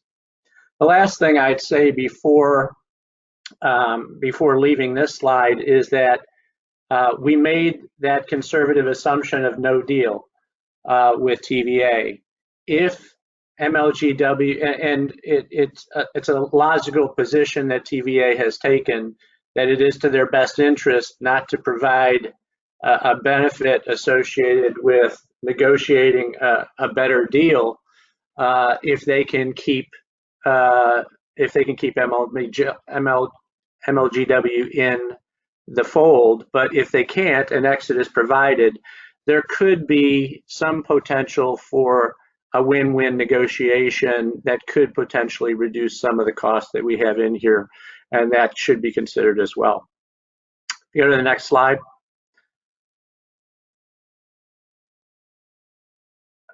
We also suggest that these numbers, while based upon reasonable forecasts, the best information to determine just how large those savings are and to potentially evaluate some of the differences between the top 4 portfolios that we looked at can best be addressed with an assessment of bids, both local bids and bids within the MISO footprint.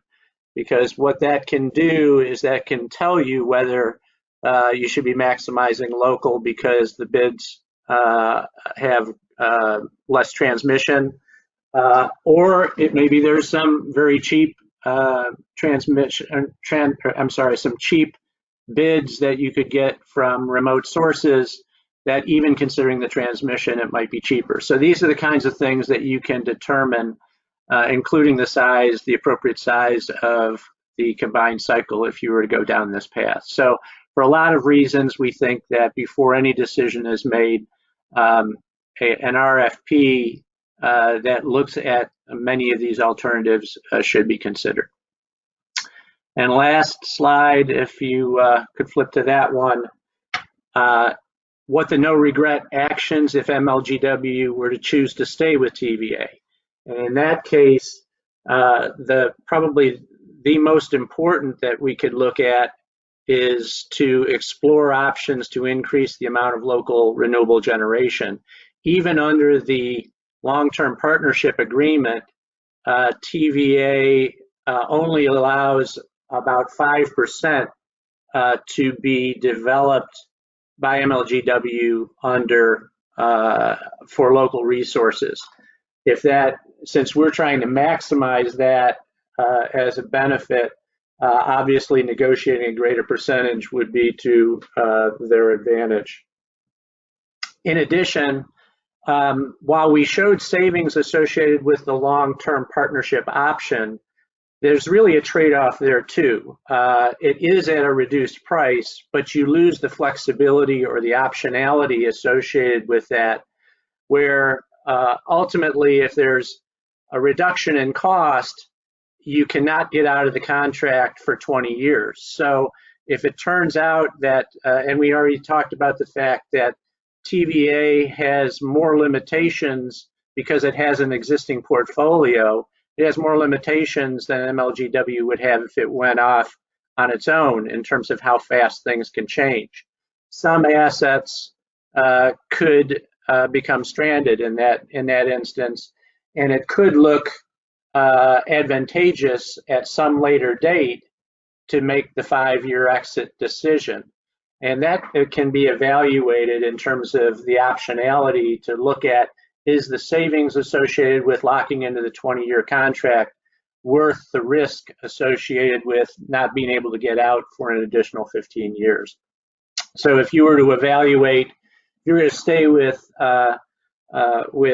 TVA, that analysis probably should be performed and not just assume that the least expensive option, the way we've shown it in the analysis today, is to take that long-term partnership option. So that summarizes the results.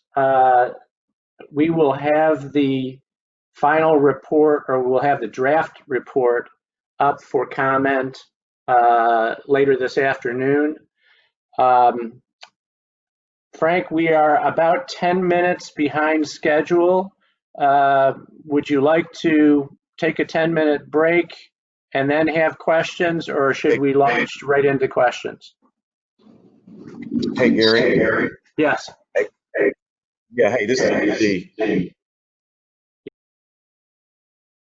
Echoing here, but I'm going to recommend that we go right questions. I know we've been going at it for a while, but if it's okay, I'm going to assume folks about the presentation so that we can stay on schedule. Can we just go right to questions? Would that be okay? Absolutely. In which case, we'll open the mics. Just when you ask a question, when you're done, please turn your mic back off so that we don't get an echo. We don't have multiple people, but we'll open it up for questions starting now. And real quick, before we do that, I just want to remind everyone on the call, questions are for PSAT members only. We will have a public meeting on next Thursday, June the 4th, for public questions, but right now, PSAT members only, please.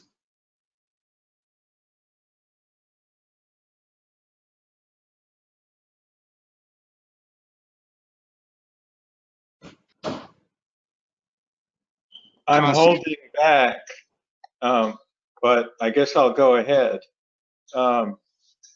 Regarding the TVA analysis, it's not quite clear to me whether the analysis and whether the scenarios include two separate TVA scenarios, one related to the current contract and one related to the 20-year contract. Can you answer that, please? Yes, the portfolio assumption in terms of what is going to be built and what will be retired in TVA is the same in those two cases. So ultimately, the cost of the portfolio is driven off of, both cases are driven off of the same set of assumptions. However, what we did do is that we analyzed what the impact of the discount associated with the opportunity for the long-term partnership and calculated that discount as a cost reduction from the existing contract. So that's why you're seeing the savings, is that we translated the discounted price into the analysis of the second option. So that's why you're seeing two evaluations, one under the existing contract and one under the long-term partnership, but we are assuming in both cases that the IRP will continue to drive the assumptions around what will be built and what will be retired. But there is a significant constraint in the long-term contract about the amount of solar that or renewables that can be installed. Is that constraint applied?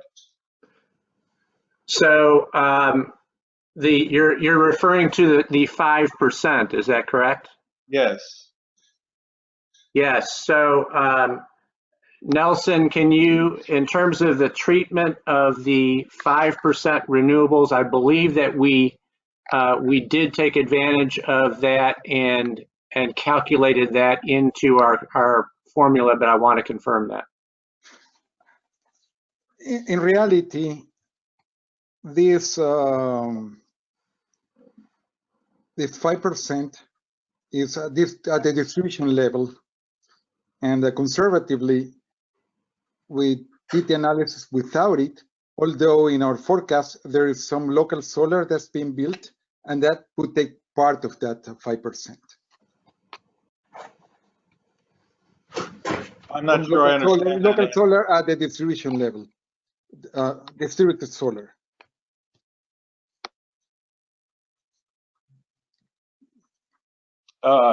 Gary, I'm sorry, could you explain?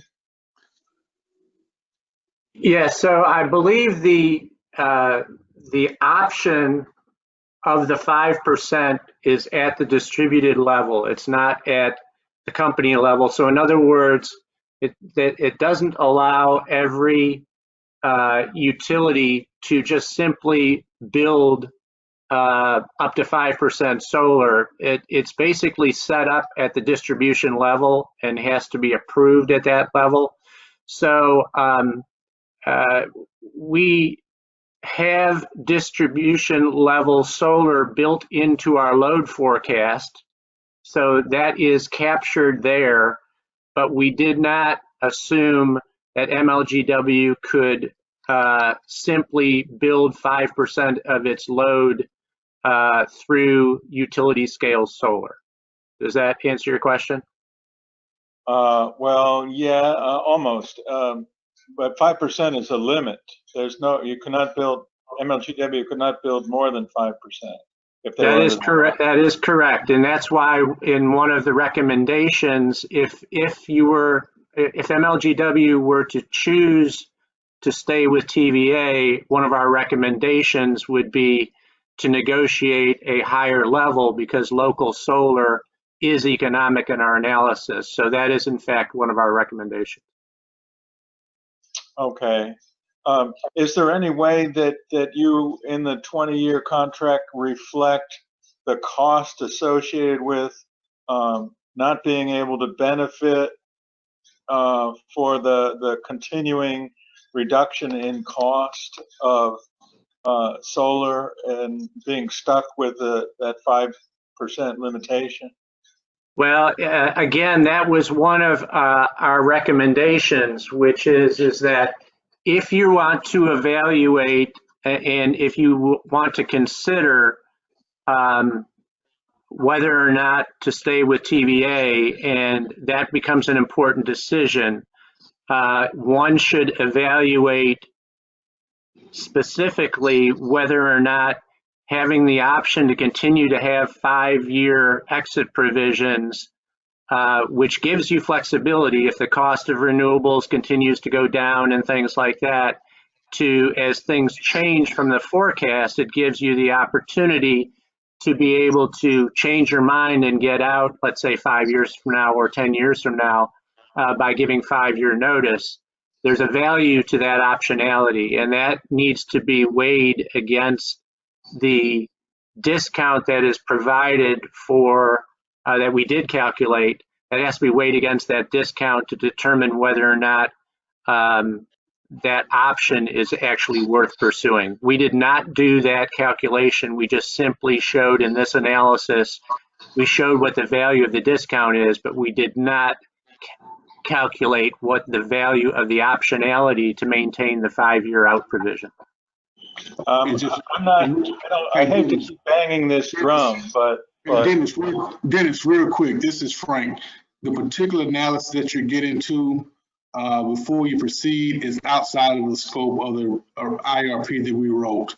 And so we can talk a little bit more about that, but where you're headed to is outside of the scope of what we asked Siemens to do. I just want the public to know about that limitation.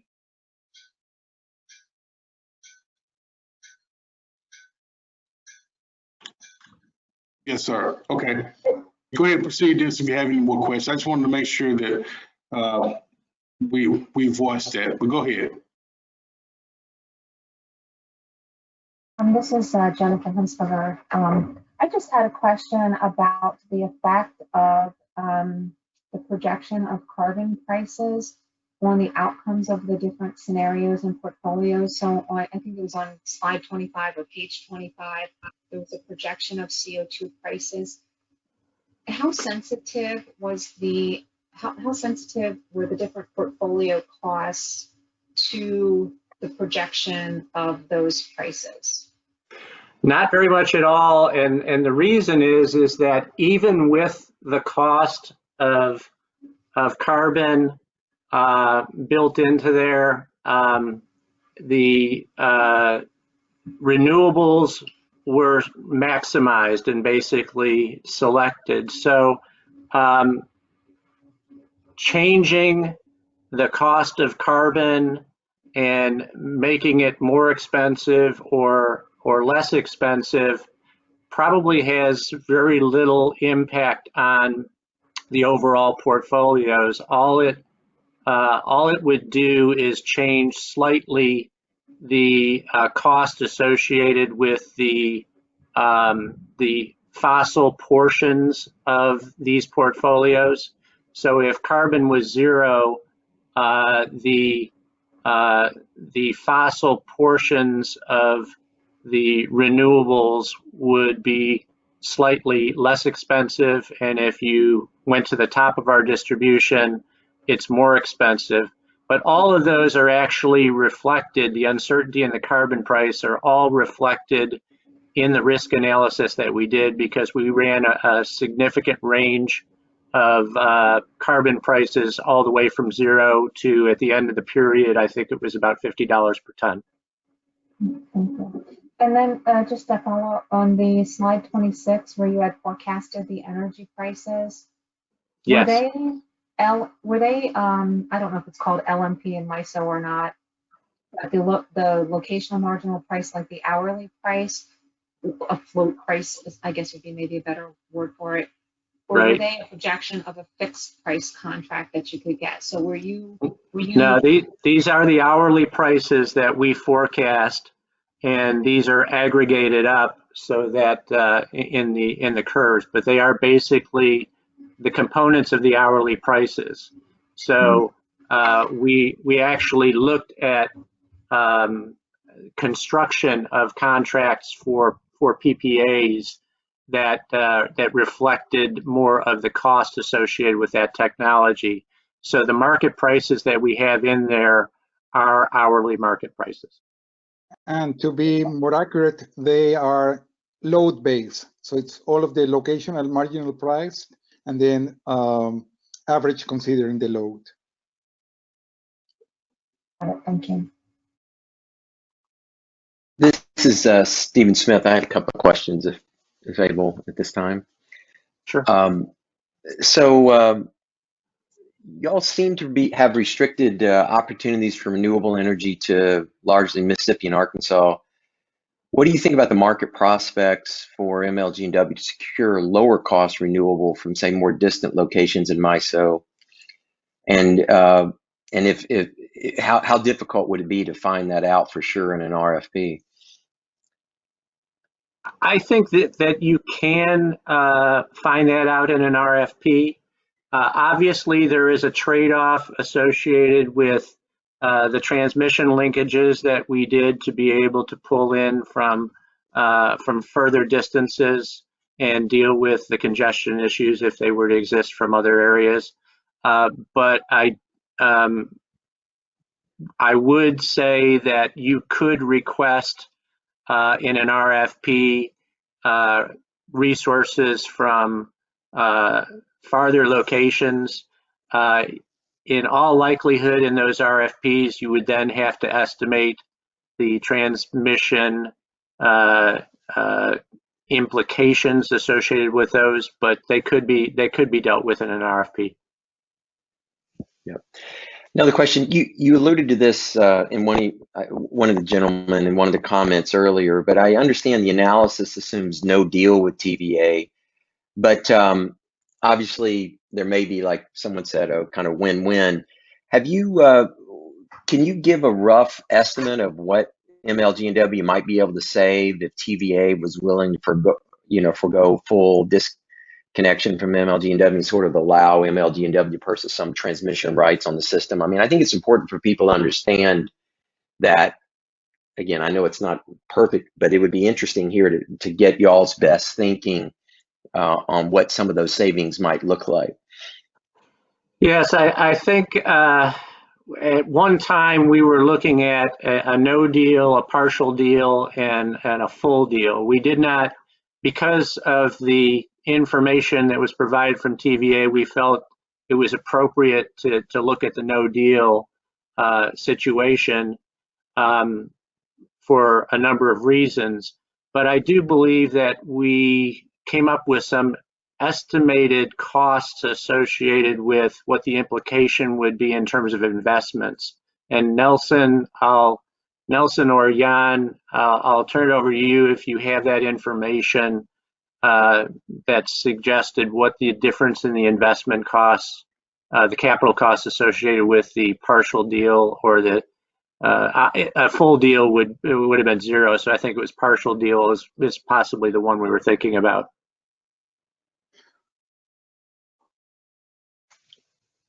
Currently, we assessed just the two extremes.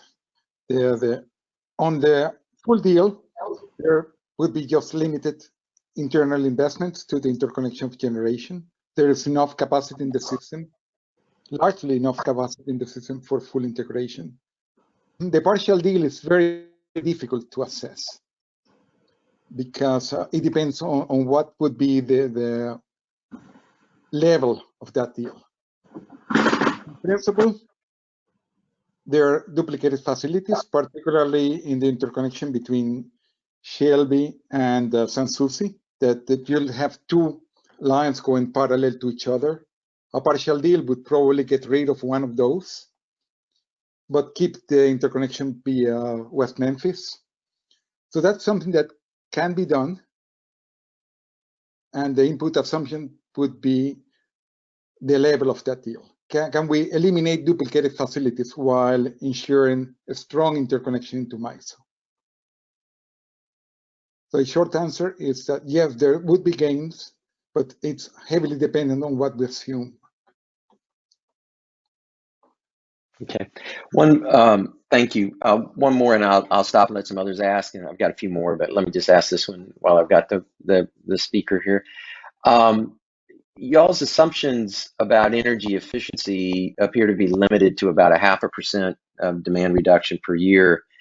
Obviously, Memphis has the highest energy burdens. A lot of people are struggling. There's a lot of opportunity for efficiency gains in the community, and that's been a hot topic.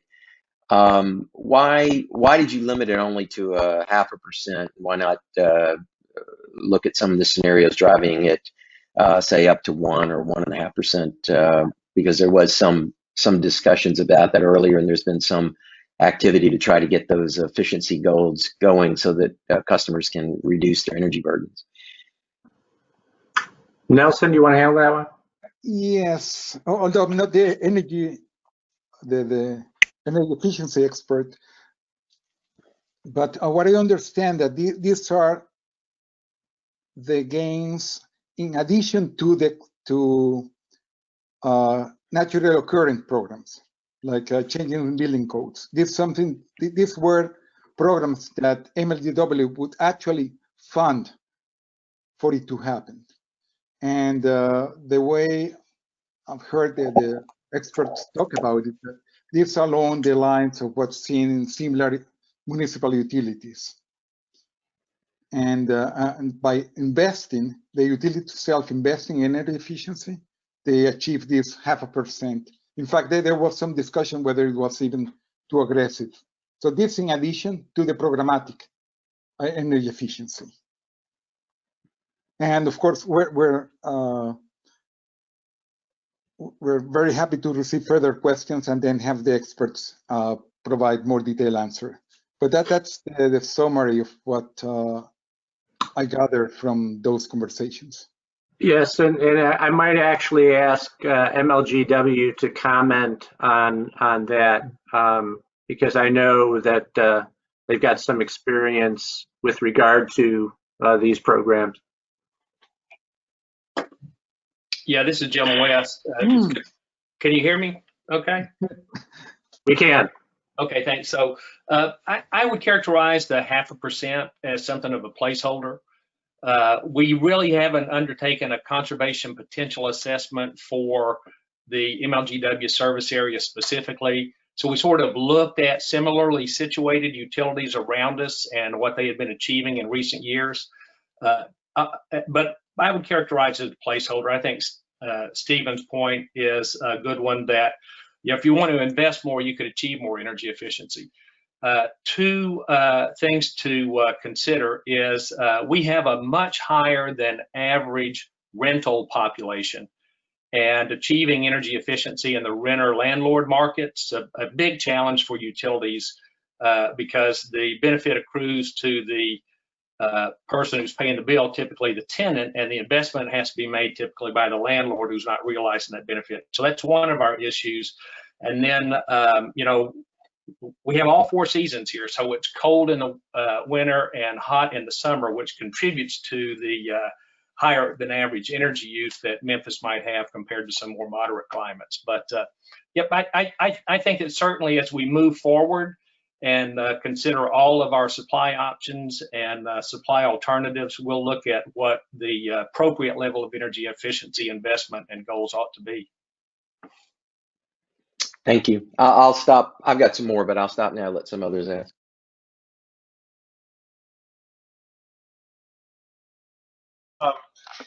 This is Dennis.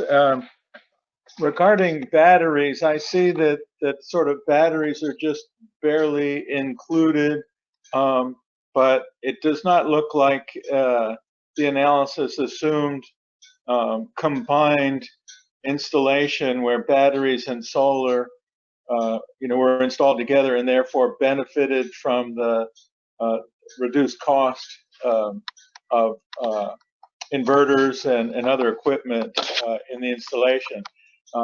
And the second part of the question related to batteries, was it considered at all that a good installation of batteries with the current evolution of cost and performance of batteries would make them a reasonable substitute for 1 or 2 peaker plants? I'll answer part of that, and then if Holt Bradshaw is on, I'll also let him speak. But we did look at a range of battery costs. In fact, recognizing that there are combinations of battery and solar things that can get efficiencies, we actually reduced the battery cost by a substantial amount, 2 standard deviations from our reference case forecast estimates of battery costs.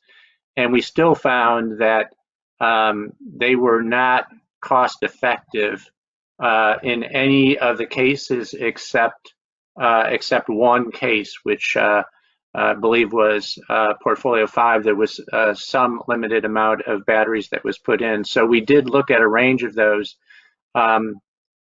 In terms of the types of batteries, Holt, are you actually on the line? Yes, Gary, I'm on. Can you just take a minute and talk a little bit about the batteries that we looked at and what some of our conclusions were? Sure. We looked at basically a sort of standard, I will call it standard, because there are technically a couple different versions of lithium-ion batteries, but we consider lithium-ion batteries for this application. We did not specifically choose a given chemistry, though there are, as I mentioned, a couple of those. Our estimates are a combination of estimates from a number of different sources, including some confidential ones we see when we're working directly with developers and we see their actual development costs. So we think they're pretty in line, but given that, we do test high and low bound costs, as Gary mentioned, to see what that'll do to the portfolio, and then if that'll influence a greater adoption. The thing that you have to keep in mind is those batteries have to compete with other technologies. And given the pressure on vendors of other technologies, prices have fallen recently on some of the CT technologies as well. For example, the OEMs of those technologies are hungry to sell product. They see the threat from renewables and batteries, and they're trying to remain relevant. So they're not standing pat. They're continuing to try to improve their products and lower their cost as well. But the bottom line is, yes, they are directly compared as an option in our least cost analysis to CTs and other fast ramping technologies. So those are directly considered as options in the overall evaluation. Should they actually be included in RFPs that are sent out, perhaps? I think they should, yes, absolutely. I have a quick question here. I don't, unless there's somebody else in queue.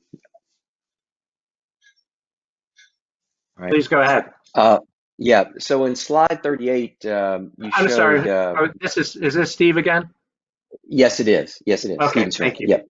Yeah. In slide 38, you showed the declining capital cost for solar, but in Exhibit 11 from the Generation Resource Assumptions memo, you showed that Siemens' levelized cost of energy for utility scale solar is considerably higher than the NREL, the National Renewable Energy Lab forecast, going into the first decade of 2030. It's about, it looks, for example, maybe about 17% higher than the 2020. So it's like at $34 per megawatt hour versus 29. We're just trying to sort of back out and figure out what the assumptions were. And we know that there was this very high input associated for land prices in Shelby County, which is, I think came in at like $17,000 an acre versus, national average of 5,000. But can you help us understand why you guys are trending pretty considerably higher on the levelized cost of energy for the utility scale solar on the out years going out?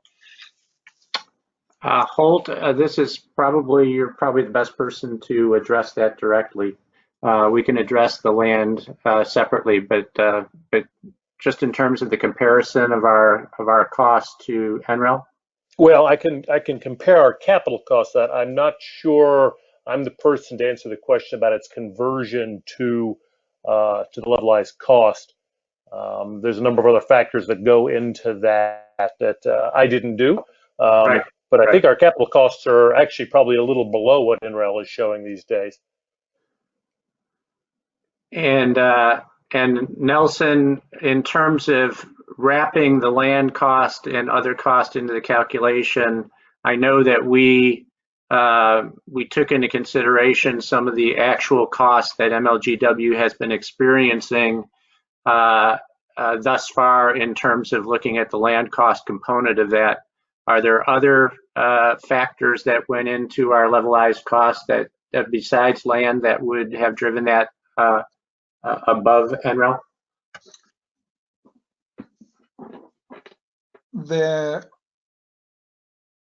Basically, the other big assumption is the capacity factors. And while yes, as you can see in our memo, we start by 2023 a little bit higher than in NREL. Then as we move forward in time, by 2027, we're largely at the same value as in NREL. And then going forward, we go down, we dip below NREL. So the other element would be the capacity factors assumptions. And maybe Olivia could add a little bit more, but that's really the main components. And the capacity factors, as I mentioned, were affected by our assumption that technology are improving, that the panels become bifacial in some cases, and that improves the capacity factors. So this is Olivia. So our capital cost on itself for the utility tracking solar is very comparable to NREL assumptions, but the land cost add about like $90 per kilowatt cost to the original capital cost. And that is the main reason that is causing in the earlier period that the levelized cost of energy for solar for MLGW is a bit higher than the NREL cost. However, our cost is quite close, as Nelson have stated, coming close to the mid part of 2020s.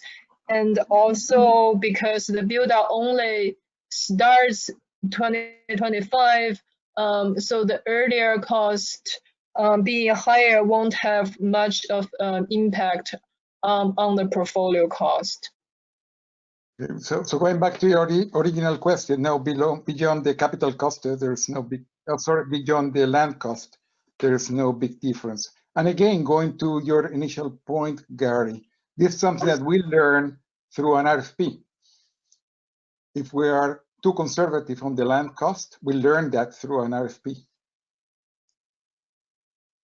Great. Okay. Thank you very much. It's Jen Huntsberger again. I have two questions. It seems as though part of the savings are derived by joining, Zone 8 with Entergy. Has any discussions, would Entergy have an interest in that? And has any discussions occurred with respect to if, there was any regulatory hurdles they might have on a state level given they're a regulated entity to sharing in those costs, or letting, for lack of a better description, letting MLGW kind of lean on that system?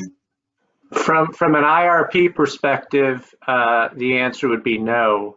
From MLGW's perspective, I don't know if there's been any discussions with Entergy or not. I know that MISO had at least had a discussion with Entergy to make them aware of the study, but outside of that, I'm unaware. And I think it's important for us to add at this moment that we develop the IRP, making sure that we're not leaning into Entergy. Okay. So, for example, when we calculated what was our UCAP, we consider the 126%, not the 120% if we were full part of Zone 8. So that's a great point, Nelson. I think that we've had to make some conservative assumptions on some of these things where there are potential benefits. But I think in most of these cases, we've erred, if at all, on the side of assuming that the savings are not there. And then if it turns out that there are additional savings, those can be reflected, and they could be reflected in terms of the RFP or further negotiations with Entergy or further negotiations with TVA. Okay, great. And then one more, and just this is not really a dollars and cents question, but with respect to the regulatory construct and approvals for rates, et cetera. Right now, my understanding is, really the MLGW is working with TVA on the supply, and then City Council approves rates is my maybe very basic understanding of it. With an option to join MISO, is FERC approval of transmission rates required? And we're introducing many more parties, and are they reducing some regulatory risks, or are they introducing, some regulatory risks with respect to joining MISO, given, let's say you're one part of the transmission owner sector, one vote out of whatever, 5. And, is there any, I understand that that's not maybe a quantitative assessment, but is there a qualitative assessment of the regulatory, how the regulatory environment will change for approval of rates? Nelson, do you have any thoughts with regard to joining MISO? Or I don't even know if MISO is on the phone. Are the MISO folks still on? I know that they had talked about the fact that there is, if you join a zone, then decisions are basically made on votes. So while you are gaining control over some things like your generation that are certainly under control of TVA today, there are a different set of circumstances in terms of investing in new transmission and things like that. But I don't know if anybody else at MLGW has any view in terms of that, the changes in the regulatory path. Gary? This is Connie. I hope you can hear me. Hey, Gary. I know that Jeremiah had asked to talk, so he is on from MISO. This is Jeremiah from MISO. Can you hear me? Oh. Yes, we can. Thank you. Yes. Great.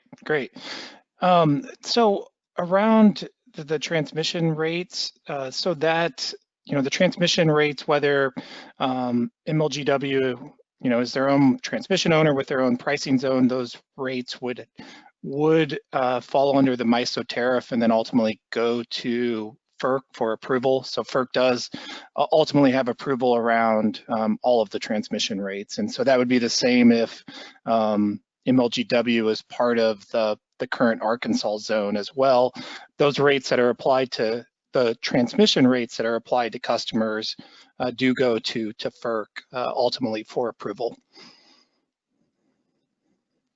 Great, thank you. So they're introducing different parties with respect to federal government regulation and oversight directly on these rates. I guess that's really just what I wanted to be clear on, is that the regulatory environment would change from its current day also. Right. And this is Jeremiah. Just let me add just one more clarification too, that this is on the wholesale rates, not ultimately the retail rates that get charged to MLGW customers. So again, this is the transmission rate associated with wholesale electricity.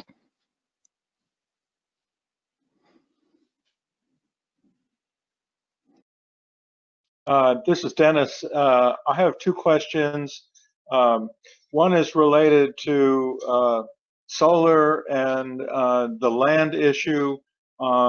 If we consider large warehouse rooftops, industrial building rooftops, school rooftops, some of them are probably in great shape and can easily accept a large quantity of solar panels. Certainly not as huge as a major solar farm, and certainly the average cost per kilowatt hour would be more. But given that solar has done so well in the modeling, can these type of industrial or warehouse rooftops actually be considered another generation technology, and do a calculation to see if it wins any of the business? Obviously, a lot of the industrial and other type rooftops like that are not in condition to efficiently accept a lot of solar. But I got to believe that 1/3 to a half of those type rooftops in Memphis are worthy of consideration at some point. And I don't know what the cost would be per kilowatt hour, but is it good enough that it might enable us to install, especially if they're close to a connection point, so that the transmission cost is close to zero?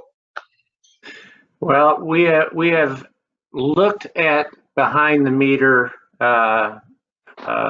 solar and things like that, and built that into our estimate in terms of the load that we're looking at.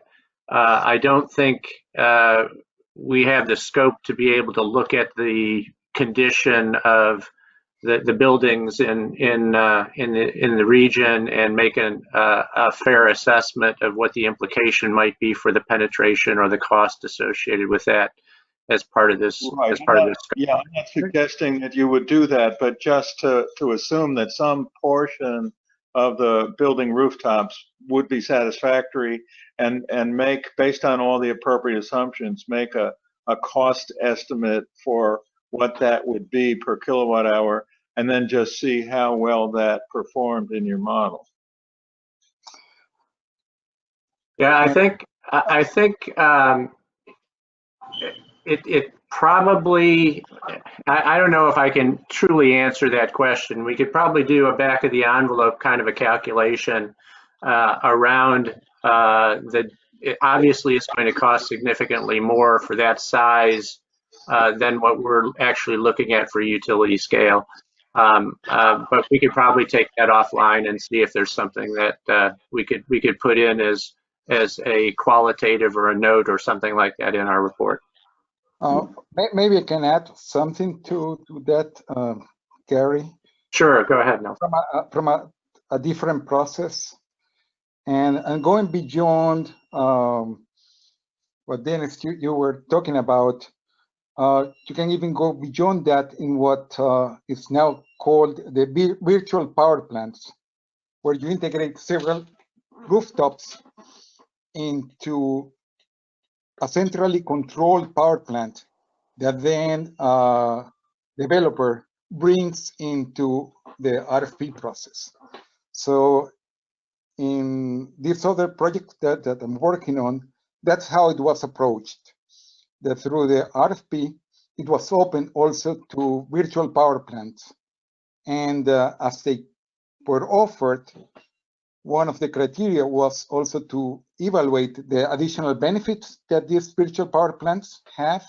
You mentioned the fact that they would be close to transmission. It can even go further. They can be deep into the distribution system and facilitates its integration and help you in loss reduction. So in that particular process, the virtual power plants were considered, but then as part of the RFP itself. Sounds interesting. Thank you.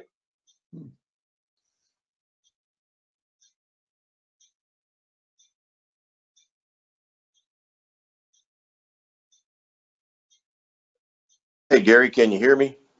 I can, yes, JT. Hey, this is JT Young again. Assuming there are no more questions, I know we've run over a little bit. Just wanted to make sure that we don't have any other questions out there. Doug, I believe you may have, are you able to, can you hear me, Doug? Maybe not. Thought you may have had something. I got a note that indicated that you had something that you wanted to convey or ask before we sign off. Are you able, can you? He's unmuted. I'm not sure why we're not able to hear him, but Doug is unmuted. Okay.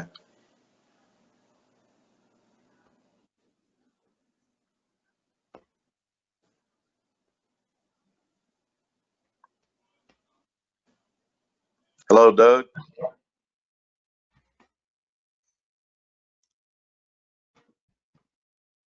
And JT, if he cannot hear you, if he could enter his question on the chat, I'll make sure we get that read aloud. Okay. Okay, let's see if he's, he may have. No, nothing is on chat either.